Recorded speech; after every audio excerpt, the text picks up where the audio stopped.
إن الحمد لله نحمده ونستعينه ونستغفره ونعوذ بالله من شرور أنفسنا ومن سيئات أعمالنا من يهده الله فلا مضل له ومن يضلله فلا هادي له وأشهد أن لا إله إلا الله وحده لا شريك له وأشهد أن محمدا عبده ورسوله أما بعد فإن خير الحديث كتاب الله وخير الهدي هدي محمد صلى الله عليه وآله وسلم وشر الأمور محدثاتها وكل محدثة بدعة وكل بدعة ضلالة وكل ضلالة في النار.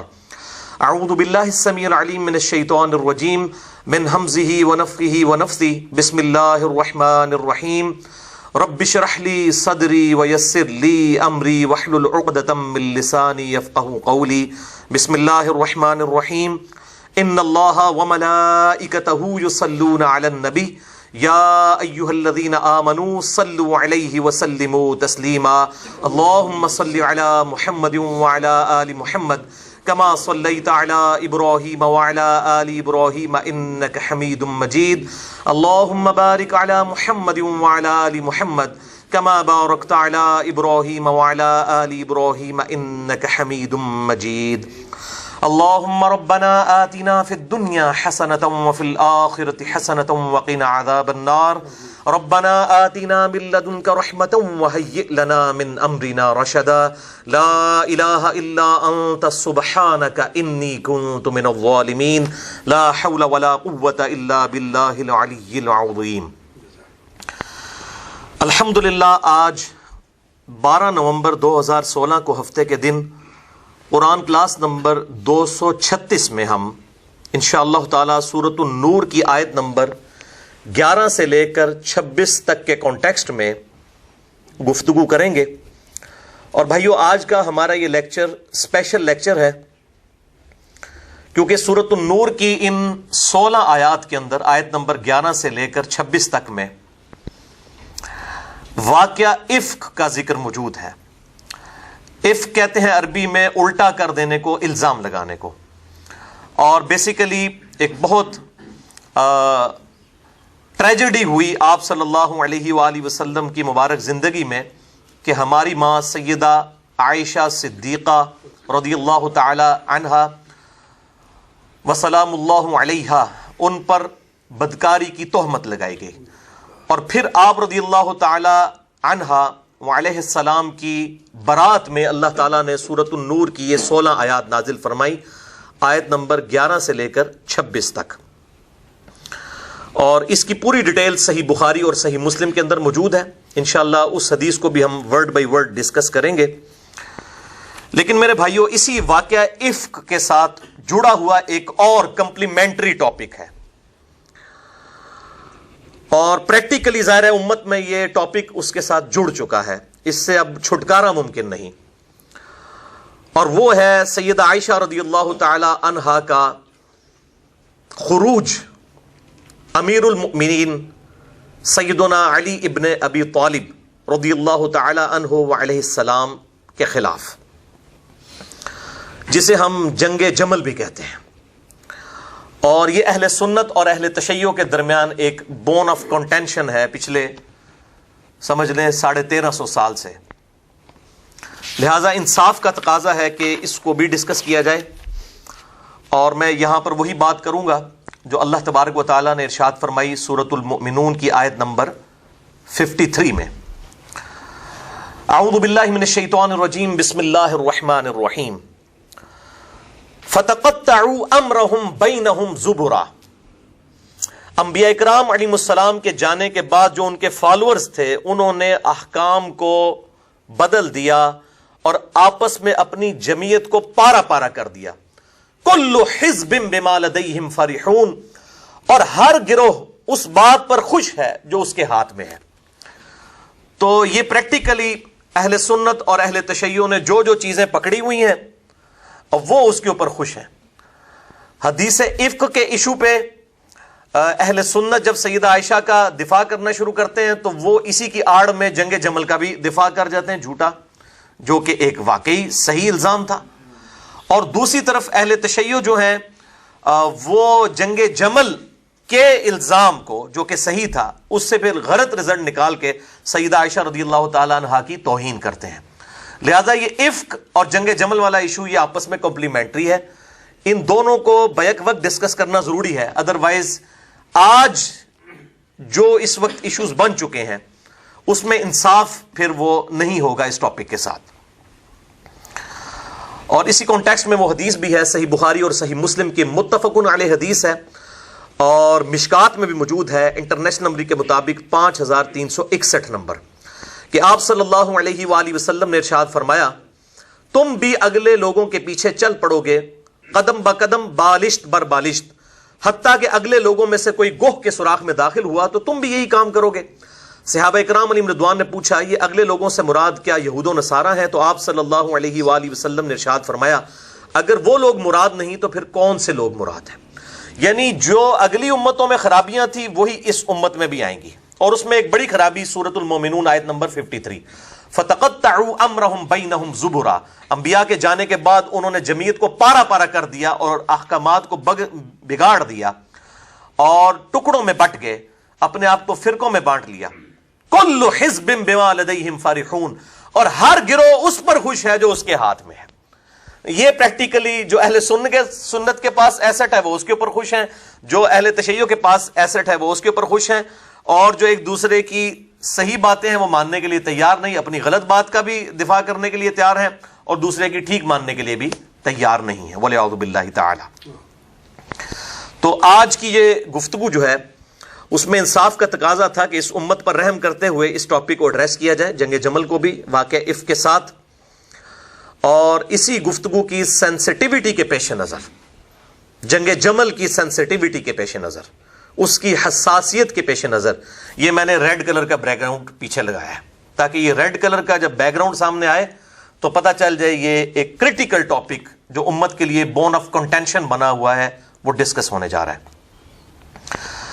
تو یہ ہماری جو آج کی ایکسکلوسیو نشست ہے یہ 2 حصوں میں مکمل ہوگی. پارٹ 1 جو ہے وہ آج ہوگا انشاءاللہ, اس کا پارٹ 2 جو ہے پارٹ B وہ اگلی دفعہ ہوگا. بہرحال اس کا عنوان ہوگا ہماری ویب سائٹ اہل سنت پاک.com پر, ہمارے یوٹیوب کے چینل انجینئر محمد علی مرزا کے تھرو یہ گفتگو اپلوڈ ہوگی. مسئلہ نمبر 159A اور 159B. 159A آج ہوگا اور B انشاءاللہ اگلے ہفتے, کیونکہ اگر اس کو ایک نشست میں کور کرتا تو تقریباً 2.5 گھنٹے لگ جاتے, تو پھر میں نے اس کو 2 حصوں میں ڈیوائڈ کر دیا. اور اس کا عنوان ہوگا سیدہ عائشہ رضی اللہ تعالی عنہا وعلیہ السلام پر جنگ جمل کے الزام اور منافقین کے بہتان کی حقیقت. جنگ جمل والا جو معاملہ ہے وہ بہتان نہیں ہے, وہ الزام ہے, اور وہ الزام بالکل درست ہے. اس کے بعد جو رزلٹ نکالا گیا وہ غلط ہے. اور دوسری طرف جو منافقین نے بہتان لگایا سیدہ عائشہ کی عصمت اور عفت پر, وہ 100% بہتان ہے, اس لیے میں نے اس کا نام بہتان رکھا ہے. جنگ جمل پر کے الزام اور منافقین کے بہتان کی حقیقت. اس کانٹیکسٹ میں جتنی بھی آیات آئیں گی انشاءاللہ میں ان کے مکمل ریفرنسز دوں گا, اور خصوصاً جو کرٹیکل احادیث ہیں ان کے نمبرز علماء حرمین بیروت اور دارالاسلام کی انٹرنیشنل نمبر کے مطابق دوں گا, جس کے مطابق پوری دنیا میں عربی کتب شائع ہوتی ہیں اور مکتبۃ الشاملہ اور باقی عربی سافٹ ویئرز بنائے جاتے ہیں. پھر بھی کسی کی اگر کوئی کیوری ہو تو لیکچر کے اینڈ پہ سوال کر سکتے ہیں, اور بعد میں بھی میرا ای میل ایڈریس ہے mirza_95@yahoo.com, اس پہ بھی ای میل کر سکتے ہیں. لیکن ای میلز کے اعتبار سے میں آج کل بڑی آزمائش سے گزر رہا ہوں میرے بھائیوں, کیونکہ ای میلز جو ہے وہ ہزاروں تک پہنچ جاتی ہیں اور ایک بندے کے لیے ممکن نہیں ہے کہ ان ساری ای میلز کا جواب دے. اور اب میں نے تقریباً معذرت ہی کر لی ہے کہ ہمارے بھائی جو واٹس ایپ کے گروپس چلا رہے ہیں ان کے ساتھ ہی رابطہ کریں, کیونکہ اکثر ٹاپکس کے اوپر میں نے لیکچرز ریکارڈ کروا دیے ہیں. مجھے بھی جو 90% ای میلز ملتی ہیں ان کے جواب میں لیکچر ہی بتاتا ہوں, کیونکہ ایک لائن میں جواب نہیں دیا جا سکتا چیزوں کا. بھائیو, واقعہ افک جو ہے یہ سیدہ عائشہ پر جھوٹا الزام تھا اور بہتان تھا. اللہ تعالیٰ نے قیامت تک کے لیے سورۃ النور کی آیت نمبر 11 سے لے کر 26 تک 16 آیات نازل فرما کر اما عائشہ رضی اللہ تعالی عنہا کی برات کا اعلان کر دیا. لہٰذا اب ان پر بے حیائی کے اعتبار سے جو شخص بھی تہمت لگائے گا تو وہ پکا منافق بلکہ کافر اور دائرہ اسلام سے خارج ہے, کیونکہ قرآن حکیم سیدہ عائشہ رضی اللہ تعالیٰ عنہا کی حیا کے حوالے سے ان کو سپورٹ کر رہا ہے قیامت تک کے لیے. لیکن لیکن لیکن جہاں تک جنگ جمل کا تعلق ہے اس معاملے میں ان کی وہ اجتہادی خطا ہے، اور انشاءاللہ میں قرآن حکیم کی روشنی میں اور صحیح الاسناد احادیث، جن میں سے اکثر احادیث صحیح بخاری سے ہوں گی اور صحیح مسلم سے، میں انشاءاللہ اس ٹاپک کو کنکلوڈ کروں گا انشاءاللہ.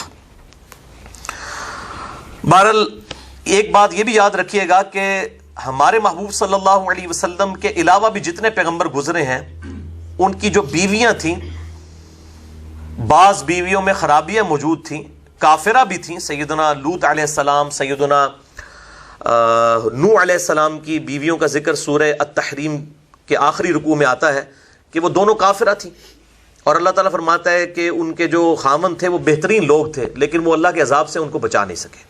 لیکن جہاں تک بے حیائی کا معاملہ ہے تو کبھی کسی نبی کی بیوی بے حیائی والے معاملے میں کبھی بھی گرفتار نہیں ہوئی. اس سے اللہ تعالیٰ نے انبیاء اکرام علیہ السلام کی بیویوں کو ان کی عزت اور عفت کو محفوظ رکھا ہے الحمدللہ. بہرحال سیدہ عائشہ اور سیدہ حفصہ رضی اللہ تعالی عنہما وعلیہم السلام پر جو واقعہ ایلا والا ایشو ہے، جو نبی صلی اللہ علیہ وسلم کے ساتھ انہوں نے مس بہیو کیا، اس کانٹیکسٹ میں قرآن حکیم میں بھی آیات نازل ہوئی، سورہ التحریم کے اندر، سورۃ الاحزاب کے اندر، اور بخاری اور مسلم میں کئی احادیث موجود ہیں اس حوالے سے. وہ والا جو میرے بھائیوں معاملہ ہے وہ ایک ڈیٹیل طلب معاملہ ہے. آپ صلی اللہ علیہ وسلم ایک مہینے کے لیے ناراض ہو گئے، اس کے کانٹیکسٹ میں نے آلریڈی ایک لیکچر ریکارڈ کروا دیا ہے، مسئلہ نمبر 105، جنید جمشید پہ گستاخی کے الزام کا تحقیقی جائزہ. اس میں نے اس ایشو کو ریزالو کر دیا ہے، آج میں اس کو ڈسکس نہیں کروں گا. اسی طریقے سے جو سیدہ عائشہ رضی اللہ تعالیٰ عنہا پر جو الزامات ہیں بعض غالی قسم کے اہل تشیع اور رافضیوں کی طرف سے ان کی حیا کے حوالے سے، کہ جو انہوں نے آپ صلی اللہ علیہ وآلہ وسلم کی نسبت سے بالکل جو ایک میاں بیوی کے ریلیشن شپ والی احادیث کو روایت کیا، اور منکرین حدیث جو ہیں وہ اس معاملے میں امام بخاری اور امام مسلم کو مجرم سمجھتے ہیں، وہ کہتے ہیں کہ انہوں نے جھوٹی حدیثیں گھڑی ہیں نعوذ باللہ. اور دوسری طرف روافض جو ہیں وہ سیدہ عائشہ کی طرف چل پڑتے ہیں، دونوں ہی جھوٹے ہیں. سیدہ عائشہ چونکہ آپ صلی اللہ علیہ وسلم کی بیوی تھیں اور ظاہر ہے کہ آپ صلی اللہ علیہ وسلم کے اہل بیت میں بھی داخل ہیں، تو آپ صلی اللہ علیہ وسلم کی جو آئلی زندگی ہے، جو میاں بیوی کا ریلیشن شپ ہے، اسی طریقے سے غسل اور وضو اور باقی حیض و نفاس کے جو معاملات ہیں اور جنابت کے ایشو ہیں، یہ تمام ساری احادیث جو ہیں وہ ظاہر ہے کہ آپ کی بیوی سے ہی آگے ٹرانسفر ہونی تھی. اور اسی میں حکمت ہے کہ بڑی کم عمر میں سیدہ عائشہ کا نکاح ہوا نبی صلی اللہ علیہ وسلم کے ساتھ، تاکہ ایک کلین سلیٹ میموری والی عورت آپ صلی اللہ علیہ وسلم کے عقد میں آئے اور آپ صلی اللہ علیہ وسلم اس کی تربیت کریں، کیونکہ اس نے آپ صلی اللہ علیہ وآلہ وسلم کے بعد 47 سال تک زندہ رہنا تھا، 58 ہجری میں فوت ہوئی ہیں. تو اور کئی صحابہ کی استاد ہیں، ان تک دین پہنچانا تھا، اس لیے سیدہ عائشہ رضی اللہ تعالیٰ عنہا کی جو تربیت ہے وہ بھی ایک قسم کی آپ صلی اللہ علیہ وسلم کے گھر میں ہوئی ہے، کیونکہ بالکل چھوٹی عمر کے اندر، 9 سال کی عمر کے اندر، بخاری اور مسلم دونوں میں احادیث موجود ہیں. اور اس حوالے سے جو غامدی صاحب اور چند کچھ اور لوگ جو ہیں اس معاملے میں اس کو 9 کو 19 بنانے کی کوشش کر رہے ہیں، تو وہ جو کوشش کر رہے ہیں غیر مسلم تو پھر بھی خوش نہیں ہوں گے، کیونکہ وہ تو پھر بھی کہیں گے کہ ایک ایسا شخص جس کی عمر جو ہے وہ 52 سال ہے، اس کے ساتھ 19 سال کی لڑکی کی شادی بھی صحیح نہیں ہے. جب تک آپ اس 19 کو 49 تک نہیں لے جاتے نا تو غیر مسلم نہیں خوش ہوں گے. لہذا یہ ایفرٹ جو ہے وہ بالکل فضول ایفرٹ ہے. اس کی بجائے اس کو آپ صلی اللہ علیہ وسلم کی خصوصیت سمجھیں. ظاہر ہے کہ وہ بالغہ والا معاملہ تو تھا، کم عمر اس لیے کہ تاکہ آپ صلی اللہ علیہ وسلم کی آئلی زندگی آگے ٹرانسفر ہو سکے. اور یہ واحد بیوی ہے جو کنواری ہیں، باقی تو سب آپ صلی اللہ علیہ وسلم کی بیویاں جو ہیں وہ یا تو بیوہ ہیں یا طلاق یافتہ ہیں. اور بخاری اور مسلم کی متفق علیہ حدیث ہے کہ آپ صلی اللہ علیہ وآلہ وسلم فرماتے ہیں کہ عائشہ کی جو تصویر ہے مجھے لا کے جبریل نے دکھائی تھی اور کہا کہ یہ عورت ہے جو آپ کی بیوی بننے والی ہے. تو یہ ایک بڑا خاص جو ہے وہ اللہ تعالیٰ کی طرف سے پلاننگ تھی سیدہ عائشہ کا آپ صلی اللہ علیہ وسلم کے عقد میں آنا. لہذا اس حوالے سے جو اعتراضات منکرین احادیث کی طرف سے کی جاتے ہیں کہ یہ بخاری اور مسلم کی حدیثیں فراڈ ہیں، وہ بھی غلط ہے. اور اسی قسم کے اعتراضات جو غالی رافضیوں کی طرف سے کیے جاتے ہیں کہ وہ سیدہ عائشہ کی حرمت کے اوپر حملہ کرتے ہیں، خصوصاً آج کل ایک مشہور عرب کے اسکالر ہیں یاسر الحبیب، جن کو اہل تشیع کے علماء نے خود جو ہے رافضی ڈکلیئر کر دیا اور گمراہ، کیونکہ وہ امام خمینی کو بھی کافر کہتے ہیں اور عجیب و غریب قسم کے معاملات کرتے ہیں. اب ان کا میں رد ظاہر اردو میں تو نہیں کر سکتا، ظاہر ہے کہ وہ اس کے لیے تو عربی میں کرنا پڑے گا، وہ عربی میں کر رہے ہیں سارے معاملات، لیکن چونکہ ان کے ویڈیوز آج کل عام ہیں تو میں اس حوالے سے کلیئر کر دوں. اور دوسری طرف جو سلفی ہیں وہ ان کی ویڈیوز کا رد کر رہے ہیں، اور وہ رد کرنا بھی عجیب طریقے سے رد کرنا ہے کہ بھائی شیعہ کے کھاتے میں تو تب ان کو آپ ڈالیں کہ جب شیعہ اس کو آن کرتے ہوں. شیعہ تو اس کو خود جو ہے وہ نکال چکے ہیں، اور اہل تشیع کے بڑے بڑے علماء، ایران کے بڑے بڑے مفتی، انہوں نے اس خبیث کو جو ہے وہ بتایا ہے کہ وہ اہل تشیع سے خارج ہیں، اور جو کچھ وہ کر رہے ہیں وہ یہ سمجھتے ہیں کہ اہل تشیع کی بدنامی ہے. تو لہٰذا ان کے معاملات کو اہل تشیع پہ تھوپنا یہ ہم اہل سنت کی طرف سے زیادتی ہوگی. یہ بالکل اس طرح کی زیادتی ہے کہ اگر اہل تشیع جو ہیں قادیانیوں کے معاملات کو سنیوں پہ تھوپنا شروع کر دیں، کیونکہ قادیانی فرقہ جو ہے وہ اہل تشیع سے نہیں نکلا بلکہ سنیوں سے نکلا ہے. غلام احمد قادیانی کے جتنے استاد ہیں یا تو دیوبند ہیں یا اہل حدیث ہیں، اور شروع میں تو دیوبند اس پہ کفر کا فتویٰ ہی نہیں لگا رہے تھے. جب احمد بریلوی صاحب نے حسام الارمین لکھی تو پھر ان کی آنکھیں کھلی، تو پھر انہوں نے بھی کفر کا فتویٰ لگایا. تو یہ میں ضمناً 7 چیزیں بتا دیتا ہوں. تو جہاں تک جنگ جمل کا الزام ہے سیدہ عائشہ رضی اللہ تعالی عنہا پر وعلیہ السلام، تو ان کا جو خروج ہے امیر المؤمنین خلیفۃ المسلمین سیدنا علی ابن ابی طالب رضی اللہ تعالی عنہ وعلیہ السلام کے خلاف، قرآن حکیم اور صحیح الاسناد احادیث کی روشنی میں وہ خطا پر مبنی ہے، اور ہم اجتہادی خطا اس کو کہتے ہیں، اس لیے کہ انہوں نے بعد میں توبہ کر لی تھی اور سیدنا علی نے ان کو معاف بھی کر دیا. اور جب کوئی شخص اپنی غلطی سے، اپنے گناہ سے توبہ کر لے تو وہ ایسا ہی ہے جیسا کہ اس نے گناہ نہیں کیا. صحیح الاسناد حدیث اس پہ ملتی ہیں. اور آج کی ڈیٹ میں جنگ جمل کے حوالے سے سیدہ عائشہ کے اوپر لان تان کرنا یہ بہت بڑا ظلم ہے. البتہ یہ بات درست ہے کہ چونکہ ان سے متعلق آپ صلی اللہ علیہ وسلم نے خود غیبی خبریں دی تھیں، وہ آج آ بھی جائیں گی. ان احادیث کو بیان کرنا کوئی ظلم نہیں ہے. اگر ان احادیث کو بیان کرنا ظلم ہے تو وہ شخص پھر اپنے ایمان کی فکر کرے. وہ آپ صلی اللہ علیہ وسلم کو سمجھانا چاہتا ہے کہ آپ صلی اللہ علیہ وسلم نے اپنی بیوی کے بارے میں اس طرح کی باتیں کیوں ارشاد فرمائی تھیں. یعنی they are trying to teach their profit کہ آپ کو ایسی باتیں نہیں کرنی چاہیے تھیں، کیونکہ ہمارے لیے تو مصیبت بنی ہوئی ہے. ہمارا سعودی عرب سے ریال آنے بند ہو جائیں گے، اور ایران والے کہیں گے ہمارا ایران سے آنا چندہ بند ہو جائے گا جو شیعہ ہے. تو ان بیچاروں کے چندے آج کل جڑے ہوئے ہیں ان 2 ملکوں کے ساتھ، اور وہ 2 ملک جو ہیں وہ خود تو سکون میں بیٹھے ہیں، اور ہمارے ملک پاکستان میں انہوں نے سنی شیعہ فساد کا جو ہے نا ایجنڈا لانچ کر دیا ہوا ہے، اور جو ہمارے لیے مصیبت بن چکا ہے. لیکن الحمدللہ اللہ تعالیٰ اپنے بندوں کو اٹھاتا ہے اور ان کے اوپر دے مارتا ہے. اللہ تعالیٰ نے اس حوالے سے الحمدللہ ہماری دعوت کو دنیا میں پہنچایا ہے، لوگوں تک حق بات الحمدللہ. بھائیو، اہل سنت اور اہل تشیع کا اس بات پر اجماع ہے کہ چاہے جنگ جمل ہو، چاہے جنگ صفین ہو یا جنگ نہروان ہو، ان تینوں جنگوں میں سیدنا علی ابن ابی طالب رضی اللہ تعالی عنہ علیہ السلام حق پر تھے. اور اس حوالے سے اہل سنت کے لبادے میں سنیوں میں گھسے ہوئے جو ناسبی ہیں، سیدنا علی سے بغض رکھنے والے، ان کے رد پہ، اور اہل تشیع میں گھسے ہوئے رافضی جو سیدہ عائشہ کی توہین کرتے ہیں یا باقی اصحاب کی، ان کے رد پہ میں نے اپنا ایک علمی ایٹم بم لیکچر ریکارڈ کروایا الحمدللہ، اور ایک علمی ایٹم بم ریسرچ پیپر بھی لکھا.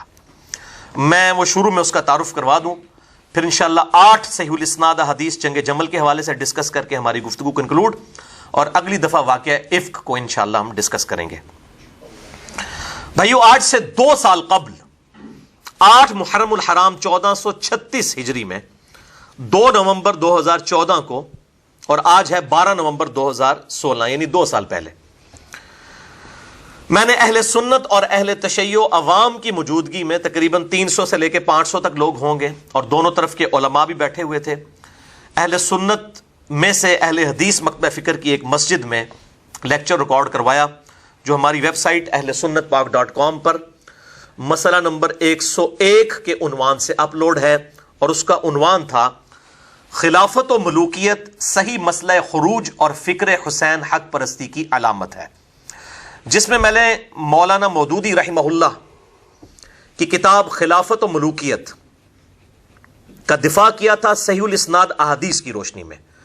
تاریخ حکمرانوں کی لکھوائی ہوئی اس کی روشنی میں نہیں، بلکہ صحیح الاسناد احادیث کی روشنی میں نے یہ ثابت کیا تھا کہ مولانا مودودی رحمہ اللہ المتوفا 1979 عیسوی، ان کی کتاب خلافت و ملوکیت کا جو ڈاکٹرائن ہے وہ بالکل فٹ ان بیٹھتا ہے بخاری اور مسلم اور باقی اہل سنت کی کتابوں میں موجود احادیث میں۔ اس کے بعد پھر بھائیوں نے اصرار کیا کہ آپ نے اس میں کئی احادیث ایسی بتائی ہیں جو پہلے ریسرچ پیپرز میں موجود نہیں ہیں، تو میں نے آج سے 1 سال پہلے، یعنی اس لیکچر کے 1 سال بعد اور آج سے 1 سال پہلے علمی ایٹم بم ریسرچ پیپر لکھا۔ 10 محرم الحرام 1437 ہجری بمطابق 24 اکتوبر 2015 کو وہ پرنٹ ہوا۔ یہ ہے میرے بھائیوں وہ research paper, research paper number 5B، واقعہ کربلا کا حقیقی پس منظر 72 صحیح الاسناد احادیث کی روشنی میں۔ یہ 72 کا ٹائٹل میں نے شہدائے کربلا کی نسبت سے لیا، ورنہ اس میں احادیث جو ہیں وہ 150 کے قریب ہیں، اور ان میں سے بھی اکثر احادیث جو ہیں وہ بخاری اور مسلم سے ہیں، لہٰذا کوئی ضعیف کرنے کے لیے زور بھی لگائے گا تو بخاری مسلم سے جان نہیں چھڑا سکتا۔ اور اس میں مثال کے طور پر جو 33 نمبر پہ غدیر خم کی حدیث ہے، اس کے میں نے 8 طریق لیے ہیں، حالانکہ نمبر اس کو 33 دیا ہے۔ وہ بڑی مشہور حدیث، حدیث متواتر، من کنت مولاہ فہذا علی مولاہ، جس کا جگری یار میں اس کا جگری یار علی بھی ہونا چاہیے۔ اسی طریقے سے باقی احادیث میں بھی کئی ایک طرق میں نے جمع کیے، تو یہ 150 روایتیں اس میں جمع کی صحیح الاسناد احادیث اہل سنت کی کتابوں سے۔ اور میرے بھائیو یہ جو ریسرچ پیپر ہے واقعہ کربلا کا حقیقی پس منظر 72 صحیح الاسناد احادیث کی روشنی میں، جس میں 150 احادیث ہیں، یہ حقیقی پس منظر ہے، یہ خیالی پس منظر، خیالی پلاؤ نہیں ہے جو بعد میں مولویوں نے ابن سبا کی ایک ڈھونگ رچا کے تو ایک خیالی پس منظر پیش کیا۔ اصل میں تو آل امیہ مجرم تھی، یہ ابن سبا نہیں ہے، یہ آل امیہ ہے مجرم، جنہوں نے اسلام کے خلافت کا نظام ختم کیا بخاری اور مسلم کی احادیث کی روشنی میں۔ تو ظاہر ہے ان کی تنخواہیں انہوں نے کھائی ہیں، تو ظاہر ہے جس کا کھانا اس کا گانا۔ تو یہ خیالی پس منظر نہیں، یہ حقیقی پس منظر ہے۔ یہ محمود احمد عباسی ناسبی منکرین حدیث، اسی طریقے سے فیض عالم صدیقی جو ہمارے جیلم شہر کا تھا، یہاں سے واکنگ ڈسٹنس پہ مسجد ہے اہل حدیث کی، جہاں پہ وہ نماز پڑھایا کرتا تھا، خطبہ دیتا تھا، سیدنا علی کی شان میں بکواسات کیا کرتا تھا، پھر وہ قتل بھی ہو گیا۔ اسی طریقے سے دور حاضر میں اہل حدیث کے بڑے عالم صلاح الدین یوسف صاحب، جن کا میں احترام کرتا ہوں احسن البیان کے حوالے سے، لیکن باقی جو کچھ انہوں نے کیا ہے اللہ تعالیٰ ہی ان کو بخشے اور توبہ کی توفیق دے۔ 90 سال کے تو ہو چکے ہیں تقریباً، اللہ تعالیٰ نے ان کو اتنی مہلت دی ہے، اللہ کرے کہ ان کو توبہ بھی مل جائے۔ اور اس پمفلٹ سے وہ ایسے بھاگتے ہیں کہ ان کے پیچھے بندہ لگایا ہے کہ آپ پکڑ لیں، انہوں نے پکڑنے سے انکار کر دیا۔ وہ جیسے کوئی آنکھیں بند کر لیتا ہے نا رفع الیدین کی حدیثیں دیکھ کے بخاری مسلم میں، کتنے کرنا ہی نہ پہ جائے، تو یہ ویسے کہتے ہیں کہ جناب سانو تسی دسو حدیثاں، اسی حدیثاں دے پیچھے چلیں گے۔ لیکن جب علماء بھی آنکھیں بند کریں اور پمفلٹ نہ پکڑیں، اصل میں ان کو پتہ تو ہے، سارے لوگ بتا دیتے ہیں۔ تو اسی طریقے سے انڈیا میں بھی ایک مولوی اٹھایا ہے کفایت اللہ سنابلی، جس کو میں نے نام دیا ہے اہل حدیث کا ڈاکٹر طاہر القادری، باتوں کو بگاڑنے میں، باطل تعویلات کرنے میں۔ وہ میرے خیال ہے ڈاکٹر طاہر القادری سے بھی 4 ہاتھ آگے ہے۔ تو اس نے بھی جھوٹی روایتوں کے اوپر وہ یزید ابن معاویہ کتاب کا نام رکھا اور معاویہ کے اوپر رضی اللہ تعالیٰ عنہ لکھ دیا۔ اب یہ پتہ ہی نہ چلے کہ یزید کے اوپر رضی اللہ تعالیٰ عنہ ہے یا معاویہ کے اوپر، یزید بن معاویہ رضی اللہ تعالیٰ عنہ۔ مثلا میں لکھوں گا علی ابن طالب رضی اللہ تعالیٰ عنہ، تو ظاہر انڈرسٹوڈ ہے کہ علی کے اوپر میں نے رضی اللہ تعالیٰ عنہ کہا ہے، ابو طالب کے اوپر نہیں۔ اب یہ وہ کہہ رہا ہے یزید کے اوپر ہے، لیکن وہ معاویہ کے اوپر ڈال دیا ہے تاکہ کوئی پوچھے تو پھر اٹھو مت بیٹھو، پتہ ہی نہیں لگا کیتا کہ ہے مولوی نے۔ تو اس میں وہ سارا کوڑ کباڑ اس نے سارے ناسبی منکرین حدیث کی وہ جتنی جھوٹی روایتیں تھیں نا، وہ جس کو کہتے ہیں مکھی بہندی گند ہوتے جا کے، وہ ساری کی ساری گندگی اکٹھی کر کے نا وہ کتاب لکھ دی ہے۔ بھائی یہ حدیثیں اس کا جواب دو، میں ان کو چیلنج کرتا ہوں کہ اپنے ممبروں سے ان احادیث کی صرف شرح بیان کر دیں، شرح نہیں، شرح ابن حجر اسقلانی نے اور جو ان کے اپنے بزرگوں نے لکھی ہوئی ہے، یہ حدیث پڑھ کے بتا دیں، ان کو پتہ چل جائے گا کہ اصل حقیقت کیا ہے۔ تو یہ ایٹم بم میں نے الحمدللہ رافضیوں اور ناسبیوں کے اوپر پھینکا، اور تاکہ لوگوں کو پتہ چل جائے سنی اور ٹنی کا فرق کیا ہے۔ ایک ہے سنی جو بکش مسلمان ہے، کتاب و سنت پہ چلنے والا، حکمرانوں کی لکھوائی ہوئی تاریخ نہیں بلکہ کتاب و سنت پہ چلنے والا، صحیح الاسناد احادیث پہ۔ اور ایک ہے ٹنی، سنا کے سنی، ٹونی، ٹون ہو جاتا ہے نا بندہ بغیر دلائل کے، نان بکش۔ تو یہ جس نے سنی ہے وہ اس کو مانے گا، جو ٹنی ہے تو وہ ان لوگوں کی لکھی ہوئی جھوٹی تاریخ کو مانے گا۔ اور الحمدللہ میں نے ان کا یہ بھی گلہ دور کر دیا، اکثر ان کو جب کوئی چیز دے کہتے ہیں جی ہم تو عربی پڑھے ہوئے ہیں تو عربی میں دیں۔ اے پائی پہلے عربی چلی ہے میں یہ یہ مسئلہ بھی نزلہ کٹ دیتا ہے، میں عربی میں لکھا ہے، انٹرنیشنل پمفلٹ ہو چکا ہے یہ عربی میں لکھنے کی وجہ سے۔ سب سے پہلے یہ عربی میں 150 احادیث میں نے جمع کی، اس کے بعد پاکستان میں ایک بہت بڑے اہل حدیث عالم ہیں، ان کا نام میں نہیں بتاؤں گا، ادروائز یہ سارے مولوی ان کے پیچھے پڑ دیں گے، بال اڑے کہ ایک دوسرے سے شک کرتے رہن۔ تو انہوں نے اس کا ترجمہ کیا، جو عربی لنگوسٹک کے ماسٹر ہیں الحمدللہ، اور بڑی محبت کے ساتھ، وہ کٹر ناسبی تھے لیکن الحمدللہ وہ حسینی ہو چکے ہیں الحمدللہ، اور 60+ ان کی ایج ہے الحمدللہ۔ 59 تو ہوتے جتنے بابے نے نا انہوں نے نظر نہ دیکھنا شروع کر دیا، کدھر اے نہ ہوئے تو کدھر او نہ ہوئے، تو یہ میں نے اس لیے جو یہ معاملہ بتا دیا۔ تو انہوں نے الحمدللہ اس کا ترجمہ کیا اردو میں، اور اس کے بعد پھر اس کا ترجمہ ہمارے وسیم بھائی ہیں انڈیا میں، انہوں نے ہندی میں کیا، یعنی انڈیا کے اوپر بھی رافضیوں ناسبیوں کے اوپر علمی ایٹم بم گرا دیا۔ پیچھے چیز رہ گئی تھی، چوتھی چیز انگلش میں ترجمہ ہونا، وہ بھی 58 پیجز پہ الحمدللہ تقریباً 25,000 روپیہ لگا ہے اس کے اوپر۔ ہمارے فیصل بھائی ہیں، انہوں نے اللہ تعالیٰ ان کو جزائے خیر دے، انڈیا کے اندر انہوں نے جو ہے اس کی پیمنٹ کر کے اس کا پروفیشنل ترجمہ کروایا۔ تو اب یہ 4 زبانوں میں ہے، عربی میں، اردو میں، ہندی میں اور انگلش میں الحمدللہ۔ تو یہ بھی بات یاد رکھیے گا میرے بھائیو، جنگ جمل، جنگ صفین، جنگ نہروان، یہ ہماری ایمانیات کا حصہ ہے، یہ کوئی تاریخ کے واقعات نہیں ہے، یہ ہماری ایمانیات کا حصہ ہے۔ کہتے ہیں جی قیامت دن پوچھا نہیں جائے گا، پوچھا جائے گا، پوچھا نہیں جائے گا تو اللہ کے محبوب صلی اللہ علیہ وسلم اتنی احادیث کیوں بیان کر کے گئے ہیں، مستقبل کی خبریں کیوں بیان کر کے گئے ہیں؟ میں آپ کو بتاتا ہوں کیوں پوچھا جائے گا۔ سنیے، صحیح مسلم میں حدیث ہے انٹرنیشنل نمبر کے مطابق، کتاب الایمان چیپٹر میں 240 نمبر، سیدنا علی رضی اللہ تعالیٰ عنہ کہتے ہیں کہ اس ذات کی قسم کہ جس نے دانے کو پھاڑ کر نباتات اگائے اور تمام مخلوقات کو پیدا کیا، نبی امی صلی اللہ علیہ وآلہ وسلم نے مجھ سے عہد لیا تھا کہ اے علی، تجھ سے محبت نہیں رکھے گا مگر مؤمن، اور تجھ سے بغض نہیں رکھے گا مگر منافق۔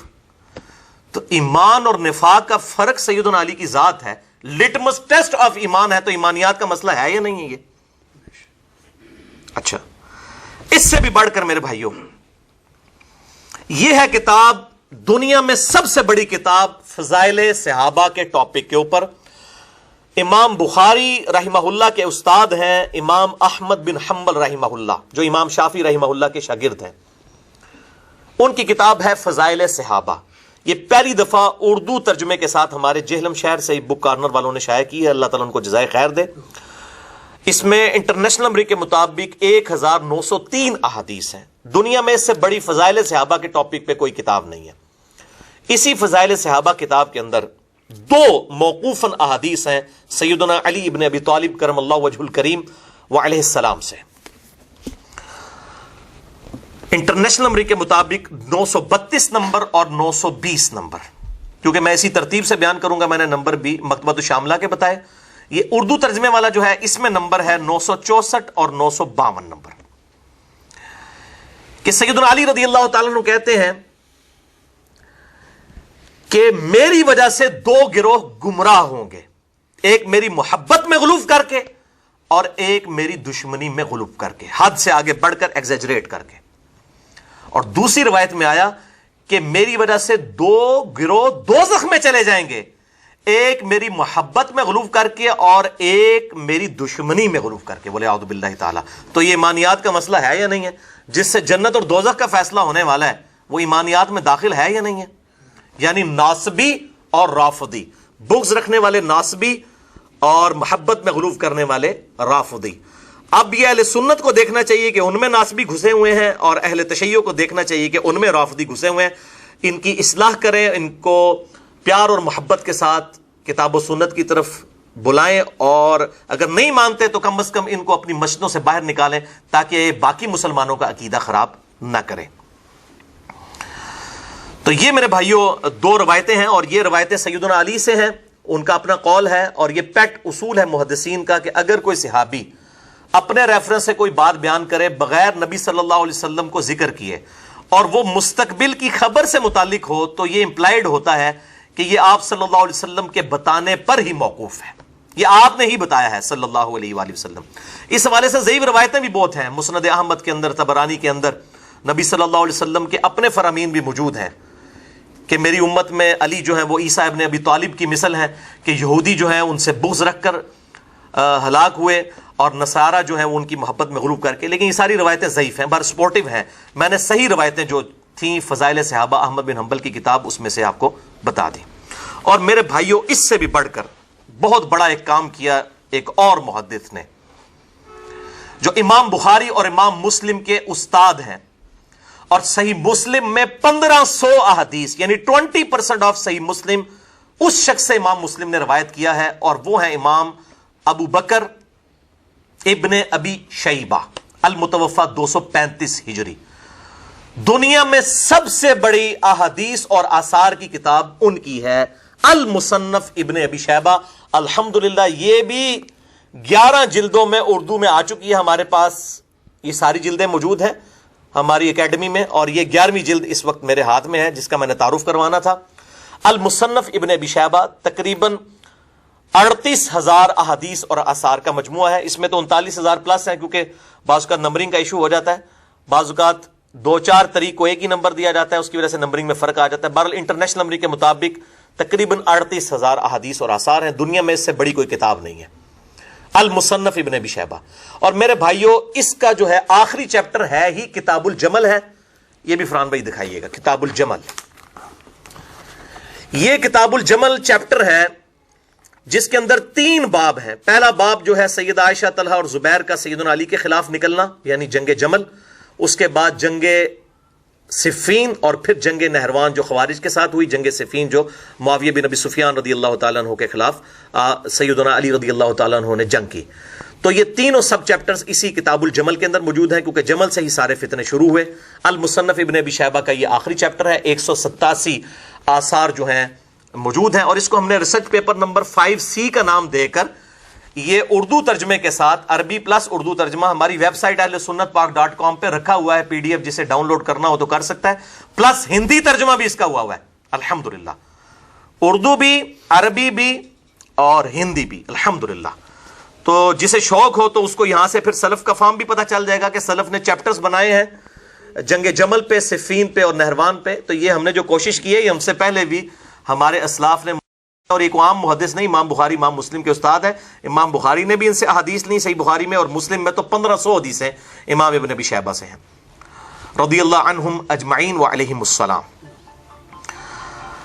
تو بھائیو آج چونکہ جنگ جمل زیر بحث ہے، لہٰذا میں صحیح بخاری اور صحیح مسلم سے اور باقی صحیح الاسناد احادیث مختلف کتابوں سے ڈسکس کروں گا، درجنوں کی جا سکتی ہیں، اور جستا جستا جو آیات ہیں اس کانٹیکسٹ میں قرآن حکیم سے میں وہ بھی پیش کروں گا انشاءاللہ تعالی۔ جنگ جمل سے متعلق قرآن میں آیات، کیونکہ قرآن پاک تو قیامت تک کے لیے گائیڈ لائنز پرووائڈ کر رہا ہے نا، تو الحمدللہ اس حوالے سے میں جنت کے 8 دروازوں کی نسبت سے، جو صحیح مسلم میں حدیث ہے کہ انٹرنیشنل نمبر کے مطابق 553، جو شخص وضو کرنے کے بعد ایک دفعہ پڑھ لے اشہد اللہ الہ الا اللہ وحدہ لا شریک لہ واشہد ان محمدا عبدہ ورسولہ، تو جنت کے 8 دروازے اس کے لیے کھول دیے جاتے ہیں۔ جنت کے 8 دروازوں کی نسبت سے میں جنگ جمل کے اوپر انشاءاللہ تعالی 8 صحیح الاسناد حدیث اور ساتھ ہی جو آیات ہیں جنگ جمل کے حوالے سے جستا جستا وہ بھی انشاءاللہ پیش کرتا چلا جاؤں گا۔ جو ہماری جنتی ماں ہے سیدہ عائشہ رضی اللہ تعالی عنہا وعلیہ السلام کی سے ریلیٹڈ احادیث تو بہت زیادہ ہیں، لیکن میں 8 میں نے ٹارگٹ کی ہیں جنت کے 8 دروازوں کی نسبت سے۔ پہلی حدیث مسند امام احمد میں انٹرنیشنل نمبر کے مطابق 18,430 ہے، اور مشکات میں بھی موجود ہے 5,378، اور مشکات کو میں نے نام دیا ہے انسائکلوپیڈیا آف حدیث، آلموسٹ جو باقی کتابوں میں احادیث ہوتی ہیں اس میں کسی نہ کسی فارم میں آ جاتی ہیں. اور اسی کا ایک طریق سنن ابی داؤد میں 4646 اور جامعہ ترمذی میں 2226 ہے. ان تمام احادیث کا لب لباب یہ ہے کہ حذیفہ ابن یمان رضی اللہ تعالیٰ عنہ اور سیدنا سفینہ رضی اللہ تعالیٰ عنہ وعلیہم السلام وہ روایت کرتے ہیں آپ صلی اللہ علیہ وسلم نے فرمایا کہ میرے بعد خلافت علی منہاج النبوہ، یعنی نبوت کی طرز پہ جو خلافت ہے وہ میرے بعد 30 سال تک رہے گی. اس کے بعد کاٹ کھانے والی ملوکیت کا دور شروع ہو جائے گا، یعنی نہ حق لوگوں کے ساتھ زیادتیاں کرنا. اور اسی کا جو طریق، یہ پوری حدیث جو ہے اس واقعہ کربلا والے پمفلٹ میں نے لکھی ہے، اس کی طرف آج جانے کی ضرورت نہیں ہے. اس کا جو دوسرا طریق ہے سیدنا سفینہ سے رضی اللہ تعالی عنہ وعلیہ السلام، ابو داؤد میں 4646 اور ترمذی میں 2226.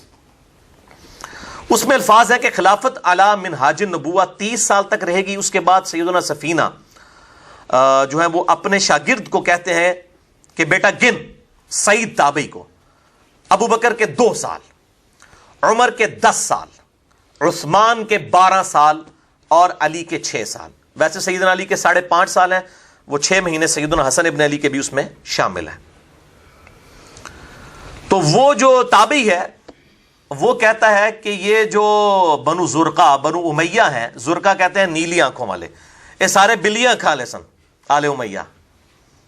یہ بنو زرقہ جو ہیں، بنو امیہ، آل مروان، آل امیہ، یہ لوگ تو کہتے ہیں کہ علی علیہ السلام خلیفہ ہی نہیں ہے. یہاں پر امام ابو داؤد نے 4646 نمبر حدیث میں علی علیہ السلام لکھا ہے. یہاں پہ عربی ترجمہ ہوا تو وہ عربی جو بھی کاٹ دیتا، اردو جو بھی کاٹ دیتا. sunna.com اہل سنت کی سب سے بڑی ویب سائٹ ہے حدیث کی کتابوں کی، سلفیوں کی. اس میں آپ ابو داؤد 4646 کھولیں اور اس کی عربی پڑھیں، علی علیہ السلام لکھا ہوا ہوگا. ایتھے مولوی بڑھ گیا وچ، وہ میری ذمہ داری نہیں ہے. یہ تو ابو داؤد ہے. صحیح بخاری میں انٹرنیشنل نمبر کے مطابق 6318 نمبر حدیث میں سیدہ فاطمہ اور سیدنا علی کے ساتھ علیہم السلام لکھا ہے امام بخاری نے. اسی طریقے سے صحیح بخاری میں 3748 نمبر حدیث میں امام حسین علیہ السلام لکھا ہے امام بخاری نے. لیکن وہ عربی والی کتابیں آپ جو ہے sunna.com دنیا میں سب سے بڑی ویب سائٹ ہے اہل سنت کی، وہاں پر آپ چلے جائیں، عربی والی عبارت پڑھیں، اردو اور انگلش ترجمہ بھی ساتھ ہے، لیکن ادھر مولوی بڑھیا ہے اس تو بچ کے. وہ جیسا لکھا ہوتا ہے نا، وہ نقالوں سے ہوشیار تو مولویوں سے ہوشیار ہو کے آپ نے عربی والے معاملات جو ہے اس کو دیکھیں. بہرحال تو علی علیہ السلام تو خلیفہ ہی نہیں ہے، یہ بنو امیہ کہتے ہیں. اچھا یہاں پہ لوگ جھوٹی وکالت کر رہے ہیں، نہیں نہیں وہ تو جناب حضرت علی کی بیعت کرنا چاہتے تھے، وہ تو ان کو تو کوئی اعتراض ہی نہیں تھا، وہ تو بس قصاص عثمان چاہتے تھے. او پائی کے اندر میں خلیفہ ہی نہ مندا. تو علی علیہ السلام خلیفہ نہیں ہے. تو سیدنا سفینہ کو اتنا غصہ آیا کہ انہوں نے کہا کہ یہ تو ان کی پیٹھ سے جھوٹ نکلا ہے جہاں سے یہ ہوا خارج کرتے ہیں. ایک صحابی کے الفاظ ذرا دیکھیں کہ اس سے بدبودار چیز کوئی نہیں ہو سکتی کہ کوئی علی کو خلیفہ نہ مانے. ٹھیک ہے. اور ترمذی میں الفاظ ہیں 2226 میں آگے کہ سیدنا سفینہ کہتے ہیں کہ حق تو یہ ہے کہ بنو امیہ کی اپنی حکومت اس روئے ارض کی بدترین بادشاہت ہے. نبی صلی اللہ علیہ وسلم نے کہا کاٹ کھانے والی ملوکیت، سیدنا سفینہ جو اس دور سے گزرے انہوں نے کہا بدترین بادشاہت. اب وہ کہتے ہیں نہیں یہ آخری والے الفاظ جو ہے نا یہ تھوڑے ڈاؤٹ فل ہے. تو پہلے نے بھی ڈاؤٹ فل ہے بھائی، پہلے بھی نہیں تسی بچتے.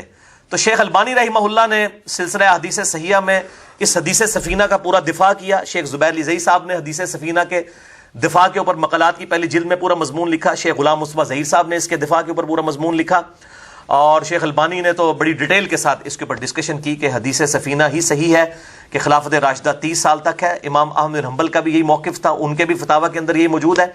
تو میں ساتھ ساتھ بتا رہا ہوں، یہ ایک ایک چیز جو ہے آگے پنڈورا باکس سے اگر کھولنا شروع کرتے ہیں. بہرحال دوسری حدیث سنن ابی داؤد میں 4607، جامعہ ترمذی میں 2676 اور مشکات میں 165 نمبر ہے. بڑی مشہور حدیث ہے. ارباز بن ساریہ رضی اللہ تعالیٰ عنہ کہتے ہیں کہ نبی صلی اللہ علیہ وسلم نے اپنی وفات سے چند دن پہلے ایک بلیغ خطبہ دیا، اور اتنا رقت انگیز وہ خطبہ تھا کہ ہر آنکھ اشکبار تھی. اور آپ صلی اللہ علیہ وسلم اس طرح گفتگو فرما رہے تھے جس طرح آپ صلی اللہ علیہ وسلم قریب دنیا سے تشریف لے جانے والے ہیں.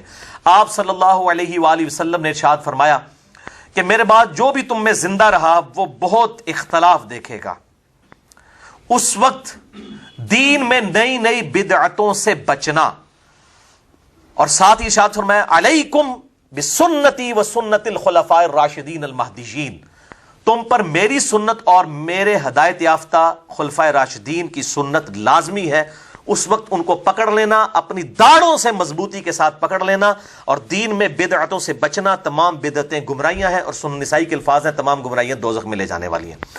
تو پرٹیکولرلی خلفائے راشدین کے خلاف خروج کو، ان کی مخالفت کرنے کو، اس لیول کی مخالفت کے جو ہے جتھا بنا کر اور پارٹی بنا کے ان سے ٹکرا لیا جائے، اس کو آپ صلی اللہ علیہ وآلہ وسلم نے قرار دیا ہے بدعت.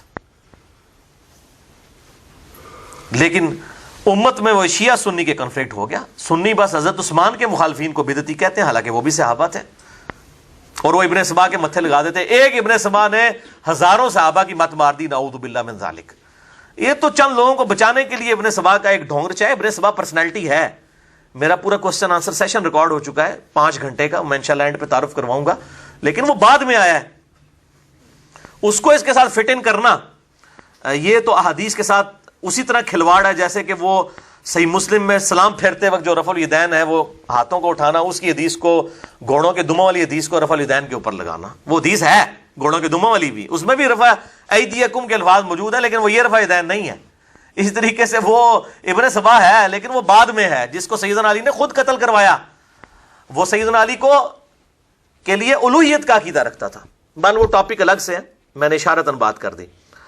تو آپ صلی اللہ علیہ وسلم نے پرٹیکولر بدعت کہا خلفائے راشدین کے خلاف جو ہے خروج کرنے کو، چاہے وہ عثمان کے مخالفین ہوں چاہے علی کے ہوں رضی اللہ عنہم اجمعین وعلیہم السلام.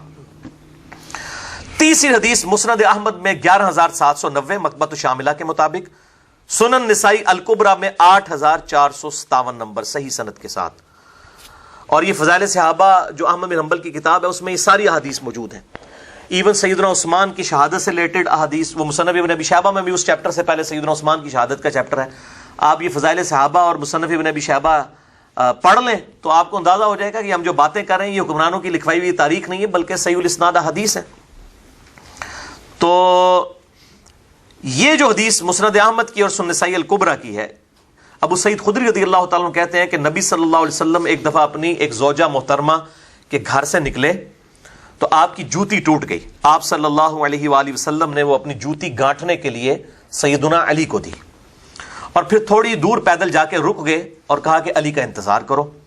سیدنا علی رضی اللہ تعالیٰ عنہ علیہ السلام جوتی گانٹھنے میں مصروف تھے، اور آپ صلی اللہ علیہ وسلم اپنے اصحاب کے ساتھ گفتگو کر رہے تھے. اور راوی کہتے ہیں کہ سیدنا ابو بکر اور عمر بھی ہم میں موجود تھے علیہم السلام. تو آپ صلی اللہ علیہ وسلم نے فرمایا کہ اللہ تعالیٰ نے مجھے پیغمبر بنا کر مبعوث کیا تو ایز اے لاسٹ ریزارٹ قرآن کی تنزیل کے لیے مجھے کافروں کے خلاف تلوار اٹھانی پڑی. اور تم میں ایک ایسا شخص بھی ہے، ایسا خوش نصیب، جسے مسلمانوں کے خلاف تلوار اٹھانی پڑے گی قرآن کی تفسیر کی خاطر. آپ ذرا نسبت دیکھیں، نبی صلی اللہ علیہ وسلم نے تلوار اٹھائی قرآن کی تنزیل کی خاطر، اور تم میں ایسا شخص ہے جو قرآن کی تفسیر کی خاطر. وہ تفسیر کیا؟ جو سورۃ الحجرات کی آیت نمبر 9 ہے کہ اگر کوئی مسلمان گروہ باغی ہو جائے اس کے ساتھ قتال کرو یہاں تک کہ وہ توبہ پر آمادہ ہو جائے. تو یہ تفسیر قرآن کی پریکٹیکلی تم میں سے ایک شخص ہے جس نے بننا ہے آن دا بہاف آف پروفٹ. اچھا، انہی روایتوں میں آتا ہے کہ سیدنا ابو بکر نے کہا یا رسول اللہ کیا میں ہوں وہ؟ آپ نے فرمایا لا، نہیں. حالانکہ آپ الفاظ لا کے استعمال ہی بہت کم کرتے تھے. سیدنا عمر نے کہا انا یا رسول اللہ، کیا میں ہوں وہ؟ اب سب لوگ اس پہ تھے کہ وہ خوش نصیب ہم ہی ہوں. آپ صلی اللہ علیہ وآلہ وسلم نے فرمایا نہیں، بلکہ وہ شخص جو میری جوتیاں گانٹ رہا ہے یہ وہ شخص ہے جو قرآن کی تفسیر کی خاطر مسلمانوں سے لڑے گا. اور وہ سیدنا علی تھے. صحابہ دوڑے سیدنا علی کی طرف اور کہا آپ کے لیے اتنی بڑی خوشخبری ہے. تو سیدنا علی مسکرا پڑے.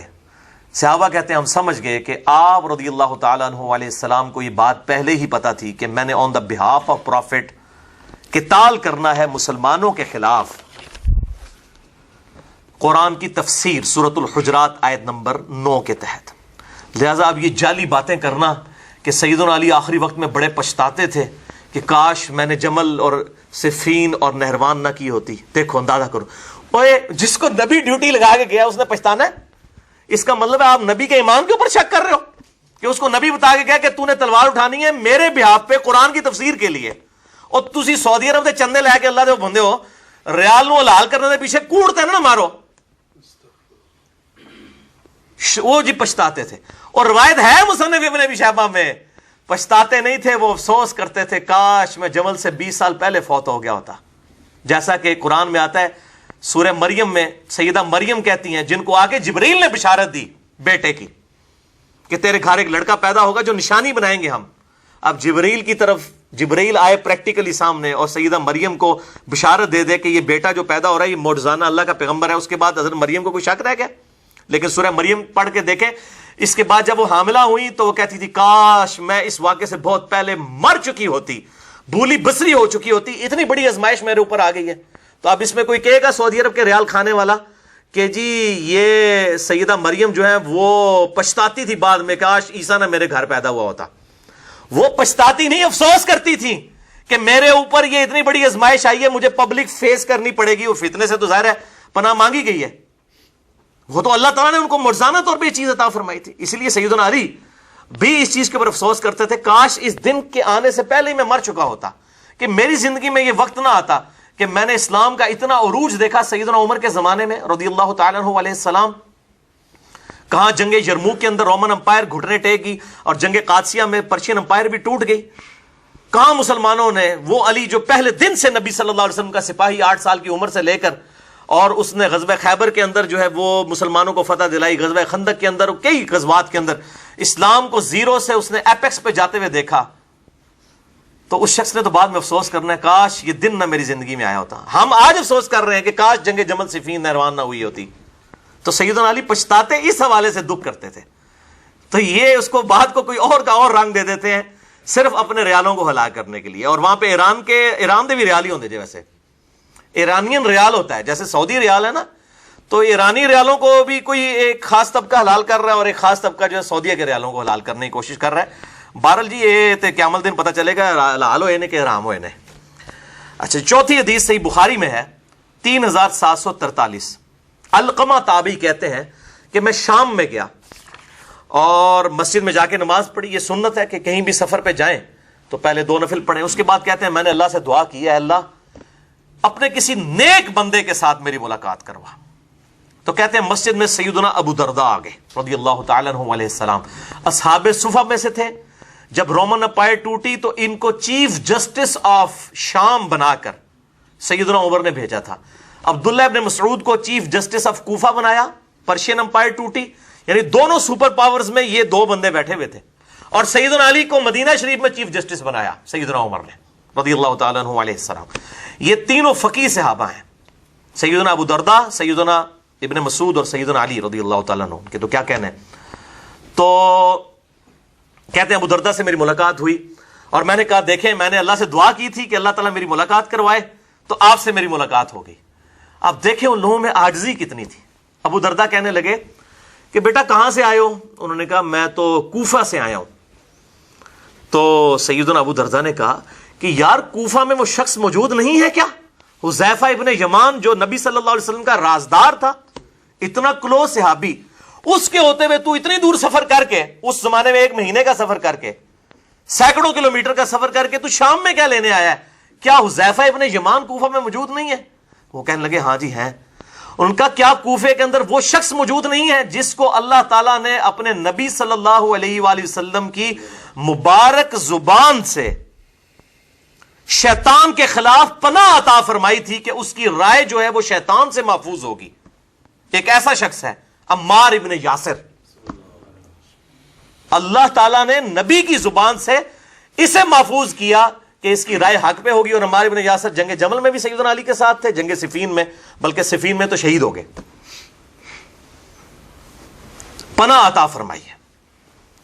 تو انہوں نے کہا ہاں جی موجود ہے. تو انہوں نے کہا جناب اتنے ہم پھر کہ لڑ آئے ہو, 2 اتنی بڑی پرسنالٹیز موجود نے, تو تم عراق میں رہو کوفہ میں. یاسر رضی اللہ تعالیٰ عنہ کی رائے کو اللہ کے محبوب صلی اللہ علیہ وسلم کی مبارک زبان سے اللہ تعالیٰ نے پناہ عطا فرمائی شیطان کے اگینسٹ. یہ جنگ جمل بھی سیدہ عائشہ اور طلحہ زبیر اسی لیے ہارے تھے.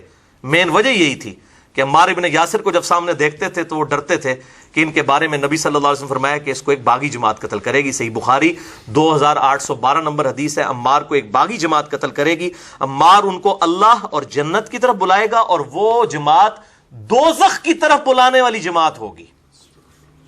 تو اسی جناب کسی اور گالوں پہ روندے ہو اجتہادی خطاواں تے فلانا، یہ تے ہے دوزخ کی طرف بلانے والی جماعت. بہرحال وہ اصحاب صفین کو تو اللہ نے محفوظ کر دیا. بہرحال اصحاب جمل کو، اصحاب صفین کے گھاٹے یہ فٹ ہو گئی حدیث کہ صفین میں سیدنا عمار ابن یاسر شہید ہوئے اور وہ باغی دوزخ کی طرف بلانے والا گروہ معاویہ بن ابی سفیان رضی اللہ تعالیٰ عنہ کا گروہ تھا. تو وہ میں نے مسئلہ نمبر 101 کے اندر بڑی ڈیٹیل کے ساتھ بتا دیا. آج وہ جنگ صفین ٹاپک نہیں، میں اس طرف نہیں جاؤں گا. 5ویں حدیث بھی صحیح بخاری سے ہے، انٹرنیشنل نمبر کے مطابق 7100 کے اندر پتہ نہیں کتوں حدیثہ کٹتا ہے. وہ بھائی مولویاں نے تو سلیکٹیو سٹڈی کرائی ہے، ان میں بخاری جو ساری حدیثہ بیان کر رہے ہیں کہ سیدنا عمار ابن یاسر رضی اللہ تعالیٰ عنہ کوفے کے ممبر پر چڑھے اور سب سے اوپر والی سیڑھی پہ حسن ابن علی کو بٹھایا اور خود دوسری سیڑھی پر کھڑے ہو کر خطبہ دیا. امام بخاری نے ان کا خطبہ حضرت عائشہ کے فضائل والے چیپٹر میں ڈالا ہے. کیسا حق کا ٹیکہ لگایا، عائشہ کے فضائل کے چیپٹر میں خطبہ ڈال دیا. کتاب الفتن میں بھی ڈالا 7100 اور سیدہ عائشہ رضی اللہ تعالیٰ عنہ علیہ السلام کے چیپٹر میں. عمار ابن یاسر نے احترام کرتے ہوئے حسن کو پہلی سیڑھی پہ بٹھایا، خود دوسری سیڑھی پہ بیٹھے. Point to be noted. اور کہا کہ لوگوں، سیدہ عائشہ، طلحہ اور زبیر بصرہ کی طرف روانہ ہو چکے ہیں مکے سے نکل کر. قصاص عثمان کا مطالبہ تھا تو امیر المومنین کا ہیڈ آفس تو مدینہ تھا، مدینے آتے. مدینہ اور بصرہ کدھر؟ لیکن مسئلہ کچھ اور تھا. سیدہ عائشہ کو ورغلایا گیا تھا. انٹینشن بیچ میں اور لوگوں کی تھی، اپنی ان کی جو ہے وہ آپ سمجھ لیں خواہشات تھی جن کی وہ پیروی کے لیے سیدہ عائشہ کو مس یوز کیا انہوں نے. تو سیدہ عائشہ، طلحہ اور زبیر روانہ ہو چکے ہیں بصرہ کے لیے. اور اللہ کی قسم، عائشہ دنیا اور آخرت میں تمہارے نبی کی بیوی ہیں. اب عمار ابن یاسر نے احترام نہیں جانے دیا. کیا کہا؟ دنیا میں بھی بیوی ہے تمہارے نبی کی اور آخرت میں بھی، یعنی جنتی عورت ہے. لیکن اللہ نے تمہیں آزمائش میں ڈال دیا ہے کہ تم اللہ کی اطاعت کرتے ہو یا عائشہ کی اطاعت کرتے ہو.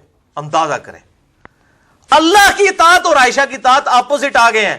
اب تمہارا امتحان ہے کہ اللہ کی اطاعت کرتے ہو یا عائشہ کی. اللہ کی اطاعت کیوں؟ سورۃ النساء نمبر 59 ہے.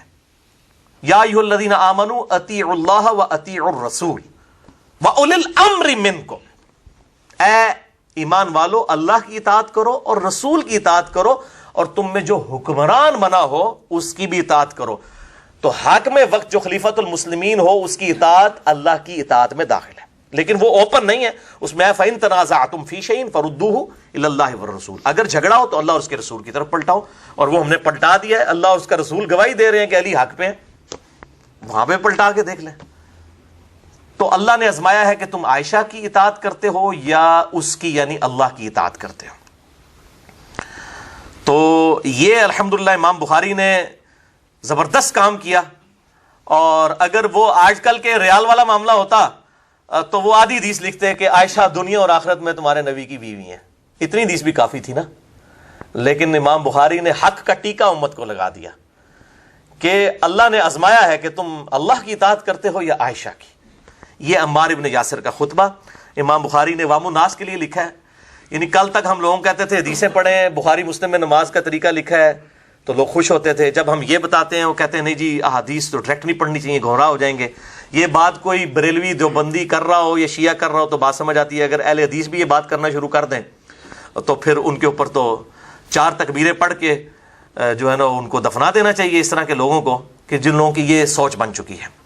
تو ہم بخاری مسلم کی رفع الیدین والی حدیثوں کو بھی مانتے ہیں اور آل امیہ کی بدماشی کے خلاف جو احادیث ہیں ان کو بھی مانتے ہیں. بلکہ امام مسلم نے تو مقدمے میں لکھا کہ میں عوام الناس کے لیے حدیثیں لکھ رہا ہوں. صحیح مسلم کا مقدمہ ہے، مسئلہ 156 میں نے اس کو ڈسکس بھی کیا ہے الحمدللہ.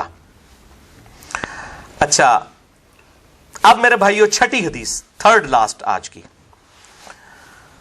صحیح بخاری سے، وہ بھی یہ بھی بخاری سے اور بخار چڑھ جائے کسی نو کنزیکٹو تیسری حدیث بخاری سے 4425. اچھا, اور یہ واقعی بخار چڑھانے والی حدیث ہے. سیدنا ابو بکرہ رضی اللہ تعالی عنہ کہتے ہیں, ایک ہے ابو بکر, یہ ہے ابو بکرہ رضی اللہ تعالی عنہ, یہ کہتے ہیں جنگ جمل کے دنوں میں مجھے اپنے محبوب صلی اللہ علیہ وسلم کی ایک حدیث سے بڑا نفع پہنچا. میں نے ارادہ کیا کہ میں عائشہ کا ساتھ دوں علی کے خلاف, لیکن پھر مجھے نبی صلی اللہ علیہ وسلم کی ایک حدیث یاد آ گئی.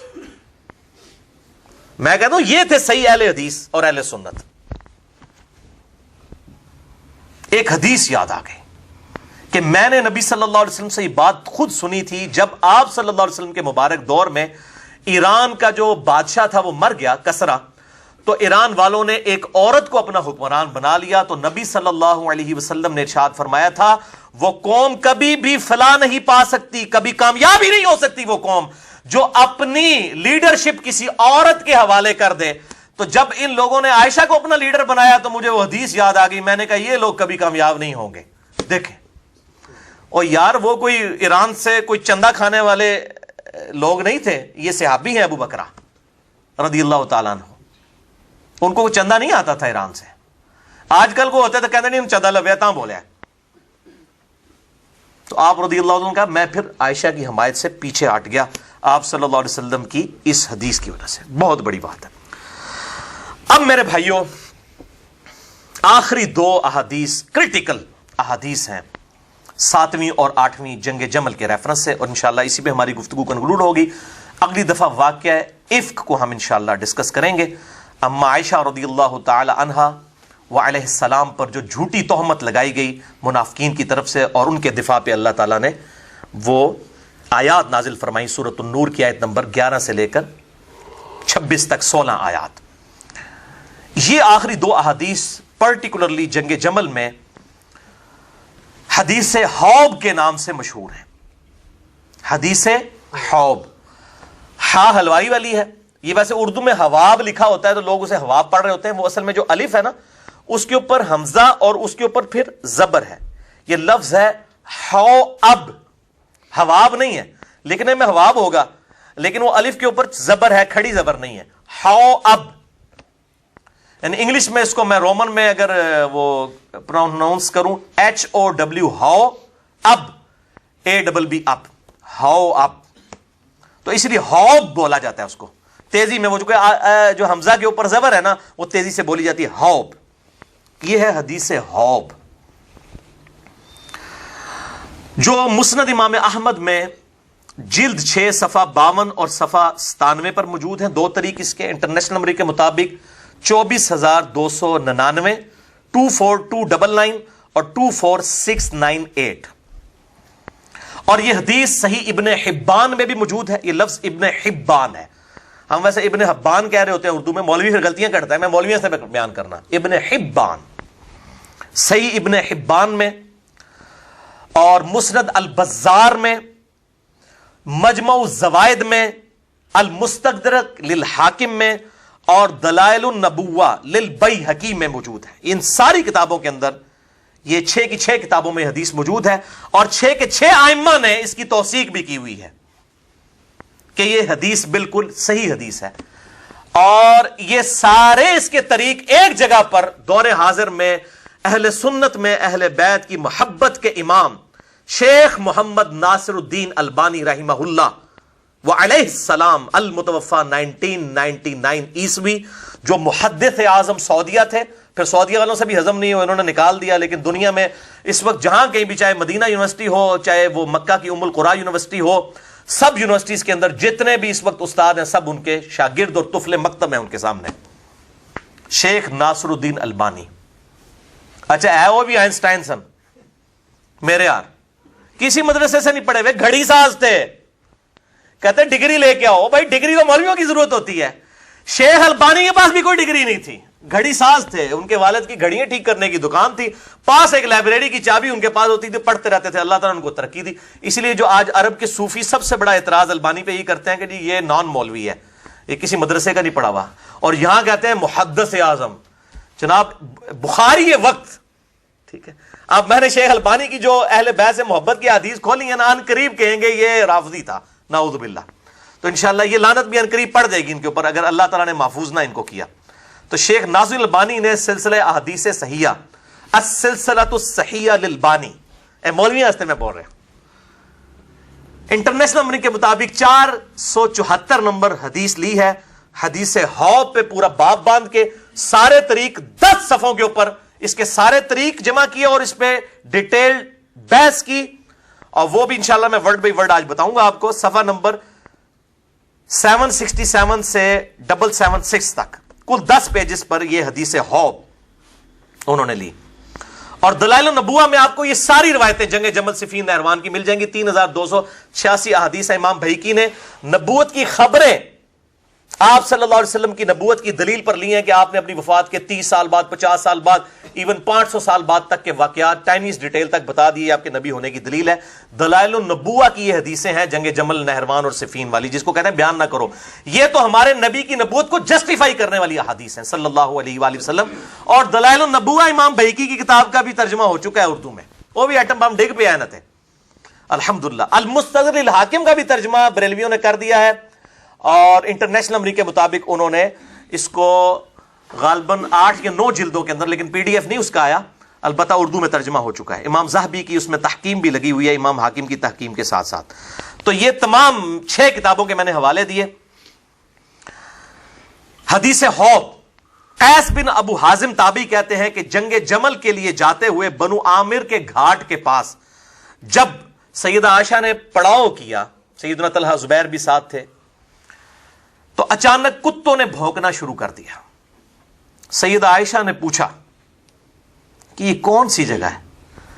تو ساتھیوں نے عرض کیا کہ یہ حوض ہے. تو سیدہ عائشہ رضی اللہ تعالیٰ عنہا نے کانپنا شروع کر دیا، اور انہوں نے کہا کہ میں تو اب کبھی بھی آگے نہیں جاؤں گی، کیونکہ میں نے نبی صلی اللہ علیہ وآلہ وسلم سے یہ حدیث خود سن رکھی ہے کہ میری ایک بیوی کا کیا حال ہوگا جب کہ حوض کے کتے بھی اس پہ بھونکیں گے. حوض کا نام آپ صلی اللہ علیہ وسلم نے لیا. اور امام بہیقی نے دلائل النبوہ میں اسے نبوت کی دلیل بنایا کہ اندیسہ بیان نہ کرو، کیونکہ امام بہیقی کے زمانے میں نہ سعودیہ سے چندہ آتا تھا نہ ایران سے، اس لیے انہوں نے کتاب لکھی، ورنہ یہ کتاب نہیں لکھنے دینی تھی. 3286 حدیث دلائل النبوہ پہ امام بہیقی نے، جو امام حاکم کے استاد ہیں، المتوفہ 458 ہجری میں فوت ہوئے امام بہیقی. تو یہ امام بہیقی نے نقل کی. اسی کا ایک طریق جو ہے مسند البزار میں جو موجود ہے 3273، اس میں بڑے خطرناک الفاظ ہیں.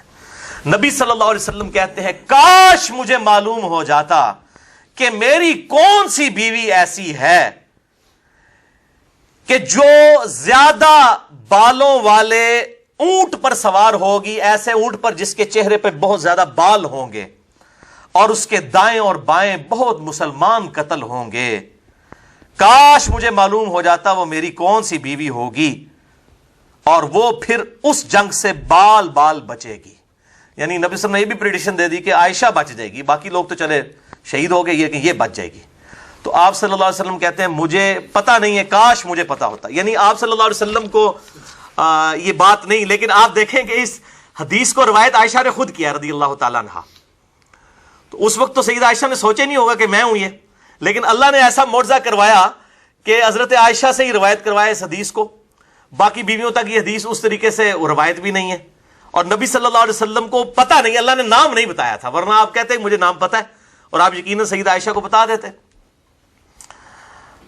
رضی اللہ تعالی عنہا وعلیہ السلام. تو یہ جو حدیث حوض ہے میرے بھائیوں، اس کو تمام محدثین نے صحیح کہا ہے، چاہے وہ امام حاکم ہو المتوفہ 405 ہجری، امام ابن حبان ہو المتوفہ 354 ہجری، اور امام بہیقی ہو المتوفہ 458 ہجری، امام ذہبی ہو المتوفہ 748 ہجری، امام حیثمی ہو ابن حجر اسقلانی کے استاد المتوفہ 807 ہجری، امام ابن حجر اسقلانی ہو 852 ہجری المتوفہ، یا شیخ ناصر الدین البانی رحمہ اللہ المتوفہ 1999 عیسوی، یا شیخ زبیر علی زئی رحمہ اللہ المتوفہ 1435 ہجری بمطابق 10 نومبر 2013 رحمہم اللہ اجمعین ورضی اللہ عنہم اجمعین وعلیہم السلام، یہ سب کے سب لوگوں نے اس حدیث کو صحیح کہا ہے. اور دور حاضر میں شیخ شعیب آرنوت ہوں یا ہمارے جیلم شہر کے شیخ غلام مصطفیٰ ظہیر صاحب حافظہ اللہ تعالی، میں ان کے لیے دعائے خیر کروں گا، اللہ ان کی حفاظت کرے ناسبیوں سے کہ ان کے ہتھے نہ چڑھیں. وہ تو ہمارے جیلم شہر کے، میں ان کی بڑی قدر کرتا ہوں. وہ تو شاید مجھے مسلمان بھی نہ سمجھتے ہوں، میرے سلام کا جواب بھی نہیں دیتے کئی سالوں سے. تو بہرحال ہم تو علمی قدر کرنے والے، ہم جذباتی لوگ نہیں ہیں، ہم علم کے میدان کے شاہ سوار ہیں. تو علم کے میدان میں جذبات کی کوئی حیثیت نہیں ہوتی، بلکہ ہمارے درس سے کوئی بھائی مسجد میں صف میں کھڑے ہوئے ہونا تو وہ ان کے ساتھ پاؤں سے پاؤں نہیں ملاتے، 1 فٹ دور کھڑے ہو جاتے ہیں. اور اس کی ہم نے ویڈیو بھی بنائی ہے، ہم نیٹ پہ نہیں چڑھا رہے، ورنہ ان کی طرح یہ ہم ذلیل کام کریں تو اس طرح کی ویڈیوز جو ہے نیٹ پہ چڑھانا شروع کر دیں کہ یہ لوگ سننے سے کتنی محبت کرتے ہیں. تو شیخ غلام مصطفیٰ ظہیر صاحب نے بھی اس حدیث کو صحیح کہا، بلکہ اللہ تعالیٰ ان کو جزائے خیر دے، انہوں نے حدیث حوض جو ہے نا جی، اس کے دفاع کے اوپر ایک پورا ریسرچ پیپر لکھ دیا ہے. یہ بڑی نیکی کی ہے انہوں نے. یہ جناب فرحان بھائی ذرا دکھائیں تاکہ غلام مصطفیٰ ظہیر صاحب بھی ہماری پارٹی میں آ جائیں. یہ میرے بھائیوں ان کا رسالہ ہے ماہنامہ السنہ 70 نمبر. یہ شیخ زبیر لیزئی رحمہ اللہ علیہ السلام کے شاگرد رشید ہیں. اب ویسے ان کے بہت خلاف ہیں، نجی محفلوں میں کہتے ہیں شیخ زبیر کو علی نے گمراہ کیا اور علی کو شیخ زبیر نے گمراہ کیا. یہ ہمارے پاس سکہ راوی موجود ہیں، اس طرح کے الفاظ وہ استعمال کرتے ہیں. ان ویڈیو میں رحمہ اللہ کہتے ہیں. تو بہرحال ہم کہتے ہیں جو ویڈیو میں کہتے ہیں وہی وہ اپنے باطن میں بھی ہو جائیں. یہ انہوں نے حدیث حوض کے اوپر اس السنہ 70 نمبر میں، اس میں جو آخری ہیڈنگ ہے قارئین کے سوالات، ویسے انہوں نے ہیڈنگ نہیں بنائی حدیث حوض، ہونا چاہیے تھا یہاں ہیڈنگ بناتے ہیں قارئین کے سوالات، اس میں حدیث حوض کا انہوں نے دفاع کیا. الحمدللہ یہ ریسرچ پیپر جو ہے لکھا ہے، کیونکہ کچھ لوگوں نے اس حدیث کا انکار کیا تو انہوں نے اس حدیث کا دفاع لکھا کہ تمام محدثین حدیث حوض کو، یہ کتے بھونکنے والی حدیث کو بالکل صحیح کہتے ہیں الحمدللہ. تو آج کی 8ویں اور آخری حدیث اما عائشہ رضی اللہ تعالی عنہا وعلیہ السلام کی توبہ سے متعلق کہ انہوں نے رجوع کیا. وہ ہے میرے بھائیوں صحیح بخاری میں انٹرنیشنل نمبر کے مطابق 1391. یہ بھی صحیح بخاری سے. اما عائشہ رضی اللہ تعالی عنہا پر جب نزا کا عالم طاری ہوا تو انہوں نے ابن زبیر اپنے بھانجے کو، جو صحابی بھی ہیں، صحابی کے بیٹے ہیں اور سیدنا ابو بکر کے نواسے ہیں، سیدہ اسما بنت ابی بکر کے بیٹے، ان کو بلا کر وصیت کی کہ مجھے رسول اللہ صلی اللہ علیہ وآلہ وسلم اور ابو بکر اور عمر کے ساتھ دفن مت کرنا، بلکہ مجھے میری سوکنوں کے ساتھ بقیع غرقد قبرستان میں دفن کرنا، جو روضہ شریف کے بالکل سامنے ہے. میں نہیں چاہتی کہ ان 3 ہستیوں کی وجہ سے، ابو بکر، عمر اور ہمارے محبوب صلی اللہ علیہ وآلہ وسلم جو ان کے شوہر بھی تھے، ان تینوں کی وجہ سے لوگ میری تعریف کریں. یہ کتنی خوش نصیب ہے، ان کے ساتھ دفن ہوئی ہے. مجھے میری سوکنوں کے ساتھ دفن کرنا، باقی امہات المومنین کے ساتھ. بخاری میں اتنے ہی الفاظ ہیں، لیکن اسی کا ایک طریق جو ہے المصنف ابن ابی شیبہ میں انٹرنیشنل نمبر کے مطابق 37,772 ہے کہ آخری وقت میں انہوں نے وصیت کی. یہی الفاظ ہیں جو بخاری والے ہیں کہ مجھے میری سوکنوں کے ساتھ دفن کرنا. پھر اس میں بڑے خطرناک الفاظ ہیں. انہوں نے اپنی ریزن بھی بتائی کہ میں کیوں چاہ رہی ہوں کہ مجھے وہاں پر دفن کیا جائے. فَإِنِّي كُنْتُ أَحْدَثْتُ بَعْدَهُ حَدَثًا، کہ بے شک میں نے رسول اللہ صلی اللہ علیہ وسلم کی وفات کے بعد وہ غلط کام کر دیا جو مجھے نہیں کرنا چاہیے تھا. ایک نیا کام مجھ سے سرزد ہو گیا.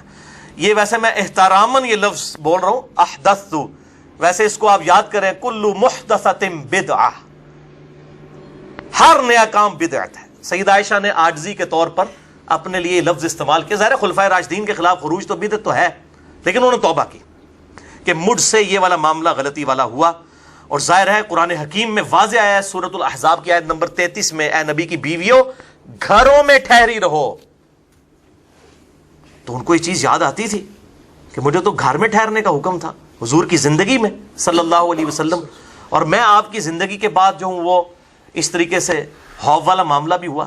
اور پھر اس حدیث حوض کے اندر کچھ الفاظ مجھ سے مس ہو گئے. اس میں الفاظ یہ ہیں کہ پھر حضرت زبیر نے جو ہے، جب انہوں نے کہا میں نہیں جاؤں گی ساتھ، حضرت زبیر رضی اللہ تعالیٰ عنہ نے حضرت عائشہ کو کہا کہ نہیں اماں آپ کو اس لیے لے کے جا رہے ہیں تاکہ کوئی مسلمانوں کے درمیان صلح ہو جائے، کیونکہ اماں ادھر سے واپس ہو جاتی تو جنگ جمل ہونی کوئی نہیں سی، کیونکہ اماں کے نام کے اوپر ہی سارے معاملات کھڑے کیے ہوئے تھے نا. جیسے یہاں پہ بھی آج وہ جو سیاسی جماعتیں ہیں وہ اپنے لیڈرز کے نام کے اوپر ان کو کیش کروا رہی ہوتی ہیں نا، خود تو ان کے کرتوت اس طرح کے نہیں ہوتے ہیں، تو وہ اماں کے نام جو ہے وہ کیش کروانے کے لیے سیدہ عائشہ رضی اللہ تعالی عنہا وعلیہ السلام تو وہ ان کو لے گئے. بہرحال شرمندہ تھی. سلسلہ احادیث صحیحہ میں شیخ البانی نے 474 نمبر حدیث میں یہ سارے طریق جمع کیے ہیں حدیث حوض کے 10 صفحوں کے اوپر 767 سے 776 تک، اور پھر جو انہوں نے کمنٹس کیے ہیں نا وہاں پہ میرے بھائیو ایسے ایسے طریق انہوں نے جمع کیے ہیں. امام ابن عبد البر کی کتاب الاستیعاب میں سے انہوں نے وہ نقل کیا کہ اما عائشہ جب واپس آئی نا تو بڑی شرمندہ تھی، اور انہوں نے عبداللہ بن عمر کو کہا کہ عبداللہ بن عمر تو نے مجھے کیوں نہیں روکا جب میں جا رہی تھی جمل کے لیے، تو ہی مجھے روک لیتا. ان کا اماں تیرا بھانجا جو ہے نا عبداللہ ابن زبیر وہ اتنا تیری رائے پہ غالب ہو چکا تھا کہ اس وقت تجھے کسی کی بات سمجھ ہی نہیں آ رہی تھی، تو نے کدھر رکنا تھا اگر میں روکتا بھی. اس طرح کے کافی طریق انہوں نے جمع کیے. اور الحمدللہ یہ جو شیخ ناصر الدین البانی ہے رحمہ اللہ، جن کو میں کہتا ہوں کہ وہ نیوٹن اور آئنسٹائن تھے اہل سنت کے، کہ ان کے پاس جو ہے وہ ڈگری تو کوئی نہیں تھی، گھڑی ساز تھے، ہماری طرح وہ انجینئر ہی تھے آپ کہہ لیں اس اعتبار سے، لیکن اللہ نے ان کو توفیق دی. حدیث حوض پہ جو 474 نمبر انہوں نے سارے یہ طریق جمع کیے حدیث حوض کے، یہ کتے بھونگنے والی حدیث کے. اس کے بعد انہوں نے جو اپنے کمنٹس کیے ہیں نا وہ سنی اور شیعہ دونوں کے لیے اصلاحی کمنٹس ہیں، پازیٹیو کمنٹس. اب یہ سنیوں کو ہضم ہو جائے تو بڑی بات ہے، شیعہ کو تو چھوڑیں، ہم سنیوں کے لیے کمنٹس پڑھ کے سنانے لگے ہیں کہ یہ بتائیں کہ شیخ ناصر الدین البانی یہ اہل سنت کے امام ہیں، اور آج کی ڈیٹ تک تو امام ہی ہیں. اب بعد میں کوئی ان کو خارج کر دے تو وہ ویسے تو اب وہ اتنے بڑے ہو چکے ہیں کہ نہ تو اب شیخ زبیر صاحب سے کوئی جان چھڑا سکتا ہے نہ شیخ البانی سے، وہ پرسنالٹیز اتنی بڑی ہو چکی ہیں. اور شیخ زبیر صاحب کی پرسنالٹی اس لیے بھی بڑی ہوگی کہ دارالاسلام کے ذریعے پوری دنیا میں اس وقت جو سب سے بڑا ادارہ ہے اردو اور انگلش کتابوں کا دارالاسلام، انہوں نے ابو داؤد ترمذی نسائی ابن ماجہ شیخ زبیر صاحب کی تحکیم کے ساتھ چھاپی ہوئی، شیخ البانی کی نہیں. ایون جو بڑے گورے بار مسلمان ہو رہے ہیں نا انہوں نے بھی جو ابو داؤد ترمذی نسائی ابن ماجہ اٹھائی ہوتی ہے نا انگلش والی، وہ شیخ البانی کی تحکیم والی نہیں ہوتی، شیخ زبیر کی تحکیم والی ہوتی ہے. تو ان سے جان تو نہیں چھڑا سکتے. اور شیخ زبیر صاحب نے اس حدیث کو صحیح کہا ہے، اور کہیں گے کہاں کہا ہے؟ ویڈیو میں کہا ہے. میں نے وہ ویڈیو ریکارڈ کی ہوئی ہے، ہماری ویب سائٹ پہ رکھی ہوئی ہے، جس میں انہوں نے کہا میں نے ہی سوال لکھ کے دیا تھا حدیث حوض والا، تو انہوں نے کہا وہ حدیث صحیح ہے. ہم حضرت علی کو اسی لیے حق میں مانتے ہیں کہ حدیث حوض والا معاملہ سیدہ عائشہ کے بارے میں تھا، تو ویڈیو میں ریکارڈڈ ہے. انہوں نے خیال آتے بعض شیخ زبیر صاحب کو یہ کہتے ہوتے تھے یار تسی کیا کر چھڑے علی نو ساری ویڈیو ریکارڈ کرواتی ہیں. یہ جو ہماری ویڈیو ریکارڈ ہے جون کے مہینے کی 2009 کی ایک مسجد کے اندر جو شیخ زبیر صاحب کے ساتھ 40 کوسچنز تھے، وہ ہماری ویب سائٹ پہ رکھی ہے، 40 کوسچنز وتھ شیخ زبیر علی زئی صاحب.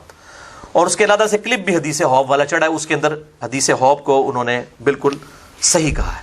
اب شیخ البانی کے آپ ذرا کامنٹ سنیے.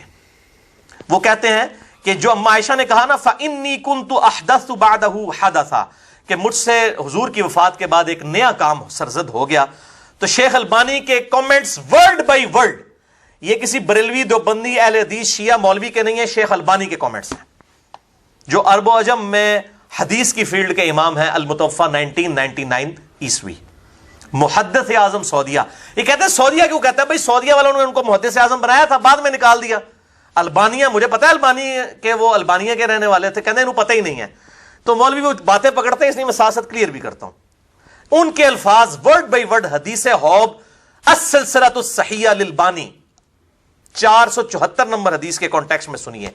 وہ کہتے ہیں جو اما عائشہ نے کہا فَإِنِّي كُنْتُ أَحْدَثُ بَعْدَهُ حَدَثًا، تو اس نئے کام سے مراد سیدہ عائشہ کا جنگ جمل میں شرکت کرنا تھا، کیونکہ بعد میں آپ رضی اللہ تعالیٰ عنہ اپنے اس سفر پر بہت ہی شرمندہ تھیں اور اپنے اس عمل سے توبہ بھی کی. البتہ انہوں نے یہ کام نیک نیتی سے کیا تھا، جیسا کہ سیدنا طلحہ اور زبیر نے کیا. سیدنا طلحہ بھی پھر جنگ چھوڑ گئے. المستدرک الحاکم میں آتا ہے کہ پھر مروان نے خود ہی جو ان کو ساتھ لایا تھا تیر مار کے ان کو شہید کر دیا. یہ 72 حدیث میں نے ساری روایتیں جمع کی ہیں. اس میں زیادہ سے زیادہ یہ اعتراض کیا جا سکتا ہے. اب یہ کہتے ہیں کہ اعتراض کوئی شخص حضرت عائشہ پہ کر سکتا ہے، تو اس کا جواب بھی سنیں. اعتراض بڑا خطرناک ہے اور جواب اس سے زیادہ خطرناک ہے.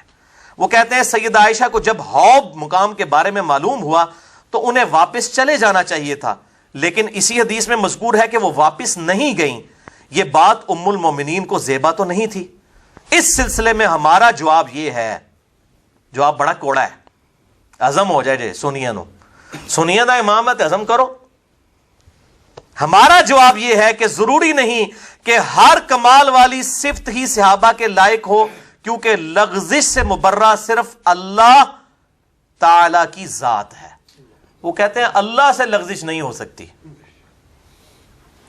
کسی سنی مسلمان کے لیے یہ مناسب نہیں کہ وہ اپنی قابل احترام شخصیات صحابہ کرام علیہم رضوان کے بارے میں اتنا غلو کرے کہ انہیں معصوم شیعہ اماموں کی صف میں کھڑا کر دے۔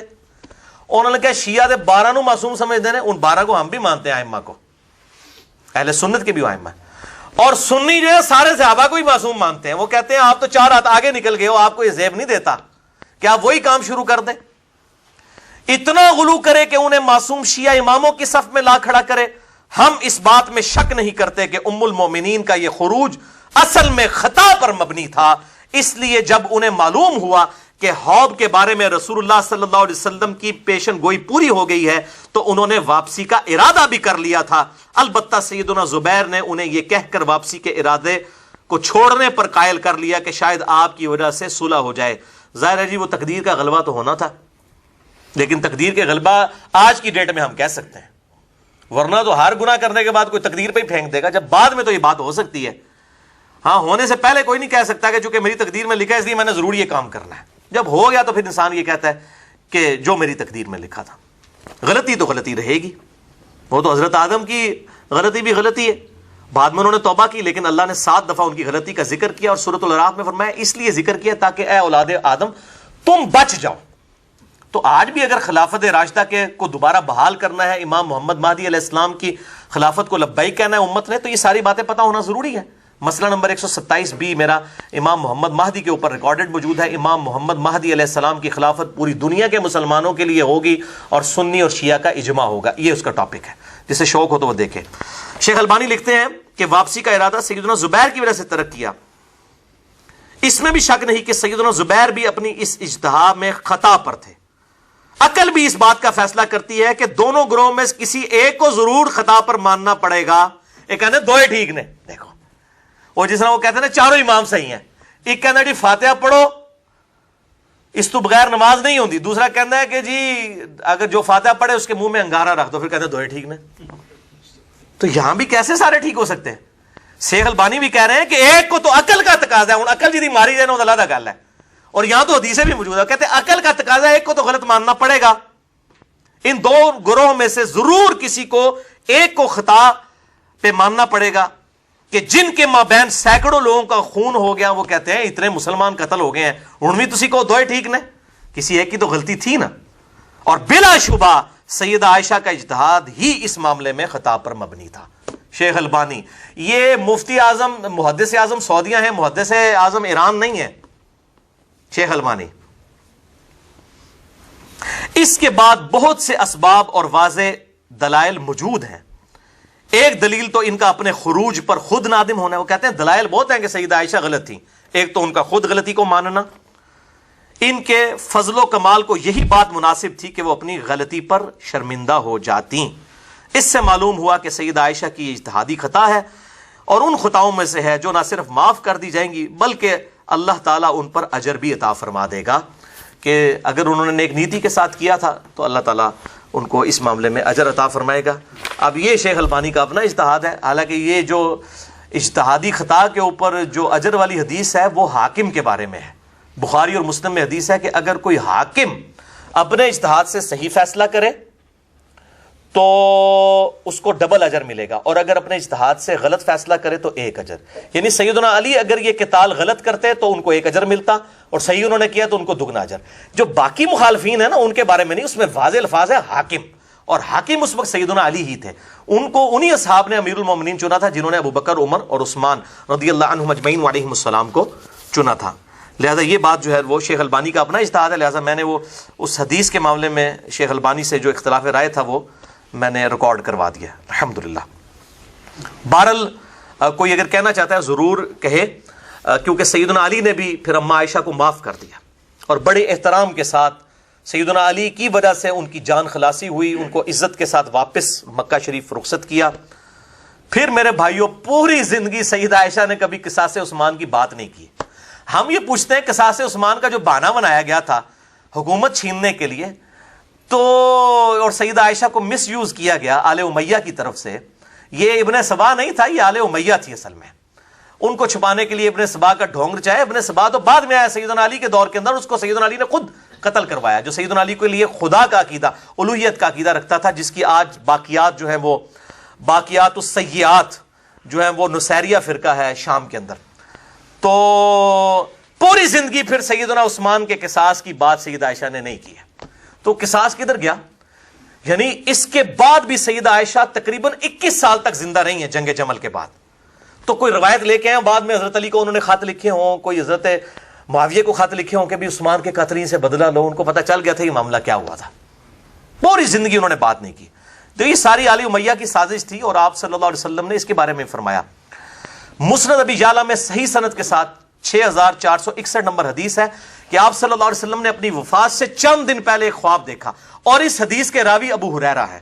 اور یہ میں اہل تشیع کو بھی کہتا ہوں کہ یہ حضرت ابو ہریرہ سے اتنا بغض رکھتے ہیں، اور میں یہ چیلنج کرتا ہوں کہ آل امیہ کی بدماشیوں کے خلاف اور اہل بیت کی محبت کے حق میں جتنی کریٹیکل احادیث ہیں وہ سیدنا ابو ہریرہ رضی اللہ تعالیٰ عنہ علیہ السلام سے ہیں ہماری اہل سنت کی کتابوں میں، اور اکثر میں وہ اکیلے ہیں حدیثوں کو روایت کرنے والے۔ اس حدیث میں بھی دیکھیں حضرت ابو ہریرہ رضی اللہ تعالیٰ عنہ روایت کر رہے ہیں، مسند ابی یعلا 6461۔ وہ کہتے ہیں نبی صلی اللہ علیہ وسلم نے اپنی وفات سے چند دن پہلے ایک خواب دیکھا، اور آپ صلی اللہ علیہ وسلم غصے کی حالت میں اٹھ کر باہر آئے، اور آپ صلی اللہ علیہ وسلم نے فرمایا کہ آج میں نے آل مروان بنو امیہ، آل امیہ کے بندروں کو اپنے ممبر پر اچھلتے کودتے ہوئے دیکھا ہے، یعنی میرے بعد یہ میرے اس ممبر کے اوپر چڑھ جائیں گے۔ اس وقت حاکم وقت جو ہے ممبر پہ خود خطبہ دیتا تھا نا۔ اور حضرت ابو ہریرہ کہتے ہیں اس کے بعد نبی صلی اللہ علیہ وسلم جتنے دن زندہ رہے آپ کو کسی نے مسکراتے ہوئے نہیں دیکھا، یعنی آپ کو پتہ چل گیا تھا کہ میری امت کا بیڑا غرق ان لوگوں نے کرنا ہے۔ اور کتنی احادیث میں نے صحیح مسلم سے نقل کی ہے کہ آل امیہ کے بارے میں نبی صلی اللہ علیہ وسلم فرمایا تھا کہ یہ میری امت کا یہ قبیلہ اس میری امت کو تباہ و برباد کر دے گا۔ اور کتنی احادیث موجود ہیں، یہ نوجوان لڑکے صحیح بخاری میں حدیث ہے۔ تو یہ ایک الگ سے ٹاپک ہے، یہ 72 احادیث والا پمفلٹ ضرور پڑھیں، اس میں نے یہ ساری کی ساری باتیں جمع کر دی ہیں۔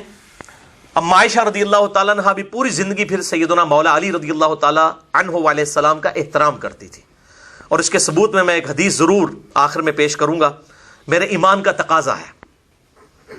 صحیح مسلم میں 3 طرق اس کے موجود، نیشنل نمبرنگ کے مطابق 639 سے لے کر 641 تک موضوع پر مسح کرنے کی مدت والے چیپٹر میں، صحیح مسلم میں کتاب الطہارہ چیپٹر میں، کہ اما عائشہ رضی اللہ تعالی عنہا سے کس شخص نے آ کر پوچھا، اور اس تابعی کا نام ہے شریح بن ہانی۔ یہ ویسے ہم اردو میں شریح پڑھتے ہیں، کبھی ہم بھی پڑھ دیتے تھے، یہ لفظ ہے شریح۔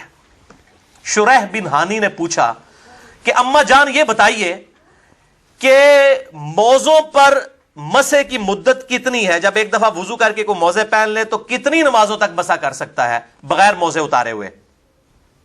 تو اما عائشہ رضی اللہ تعالیٰ عنہ نے فرمایا کہ تم علی ابن ابی طالب کے پاس چلے جاؤ، وہ بڑے عالم ہیں۔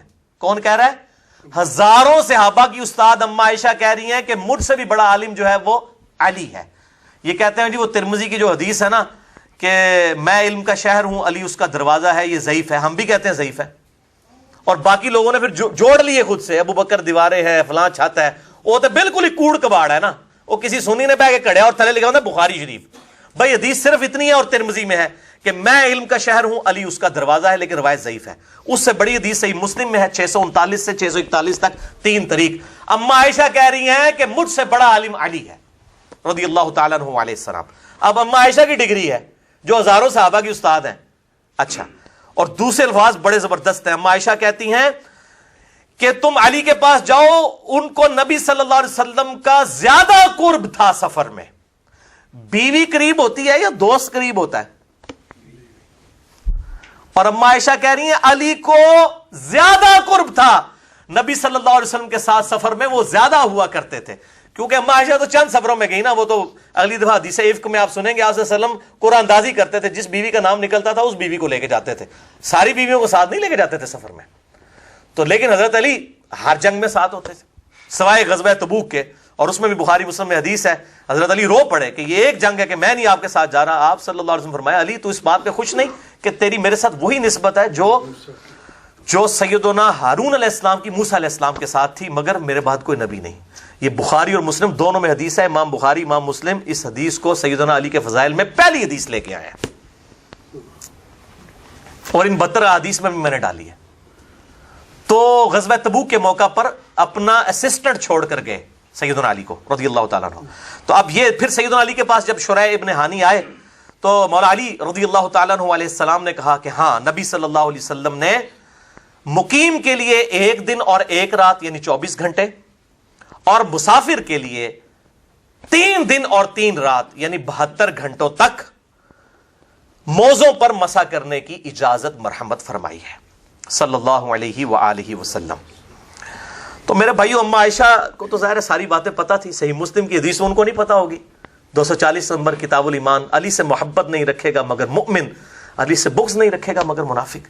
پھر غدیر خم کی حدیث اتنی لمبی، میں نے پورا لیکچر اس کے 8 طریق ریکارڈ کروائے ہیں، اور اس ریسرچ پیپر میں 33 نمبر کے اوپر واقعہ کربلا کا حقیقی پس منظر 72 صحیح الاسناد احادیث کی روشنی میں 33 نمبر پہ 8 طریق میں نے جمع کیے ہیں. یہ 150 احادیث ہیں الحمدللہ. 33 نمبر پہ 8 طریق غدیر خم کی حدیث کے، اس پہ مسئلہ نمبر 156 میرا ریکارڈڈ موجود ہے. من کنت مولاہ فہذا علی مولاہ، جس کا جگری یار میں اس کا جگری یار علی بھی ہونا چاہیے. تو یہ میرے بھائیوں یہ الحمدللہ ہماری گفتگو کنکلوڈ ہوئی. اب آخر میں سائملٹینیس کنٹراسٹ کے طور پہ 2 سے 3 منٹ میں حدیث بیان کرتا ہوں، پھر انشاءاللہ اگلی دفعہ باقی گفتگو ہوگی. سائملٹینیس کنٹراسٹ دیکھیے. ام المؤمنین سیدہ ام سلمہ رضی اللہ تعالی عنہا ہماری وہ ماں ہے جو سب سے آخر میں فوت ہوئی. نبی صلی اللہ علیہ وسلم کی سب سے آخر میں فوت ہونے والی بیوی ہے ام سلمہ. 62 ہجری میں فوت ہوئی. آپ صلی اللہ علیہ وآلہ وسلم کے بعد 51 سال تک زندہ رہی. واقعہ کربلا ان کی زندگی میں ہوا ہے، واقعہ کربلا کے بھی بعد فوت ہوئی ہیں، یعنی سیدنا حسین کے بعد فوت ہوئی ہیں یہ.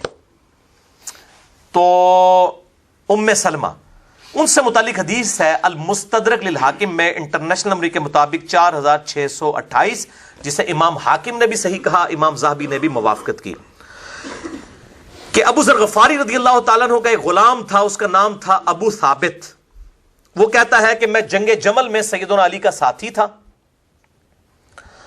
اور جب میں لڑائی کے لیے میدان عمل میں اترا تو سامنے میں نے جب سیدہ عائشہ کو دیکھا تو میں گھبرا گیا کہ نبی کی بیوی ہے، پھر سیدنا علی اس طرف تھے، یہاں پہ بھی سیدنا علی ہیں.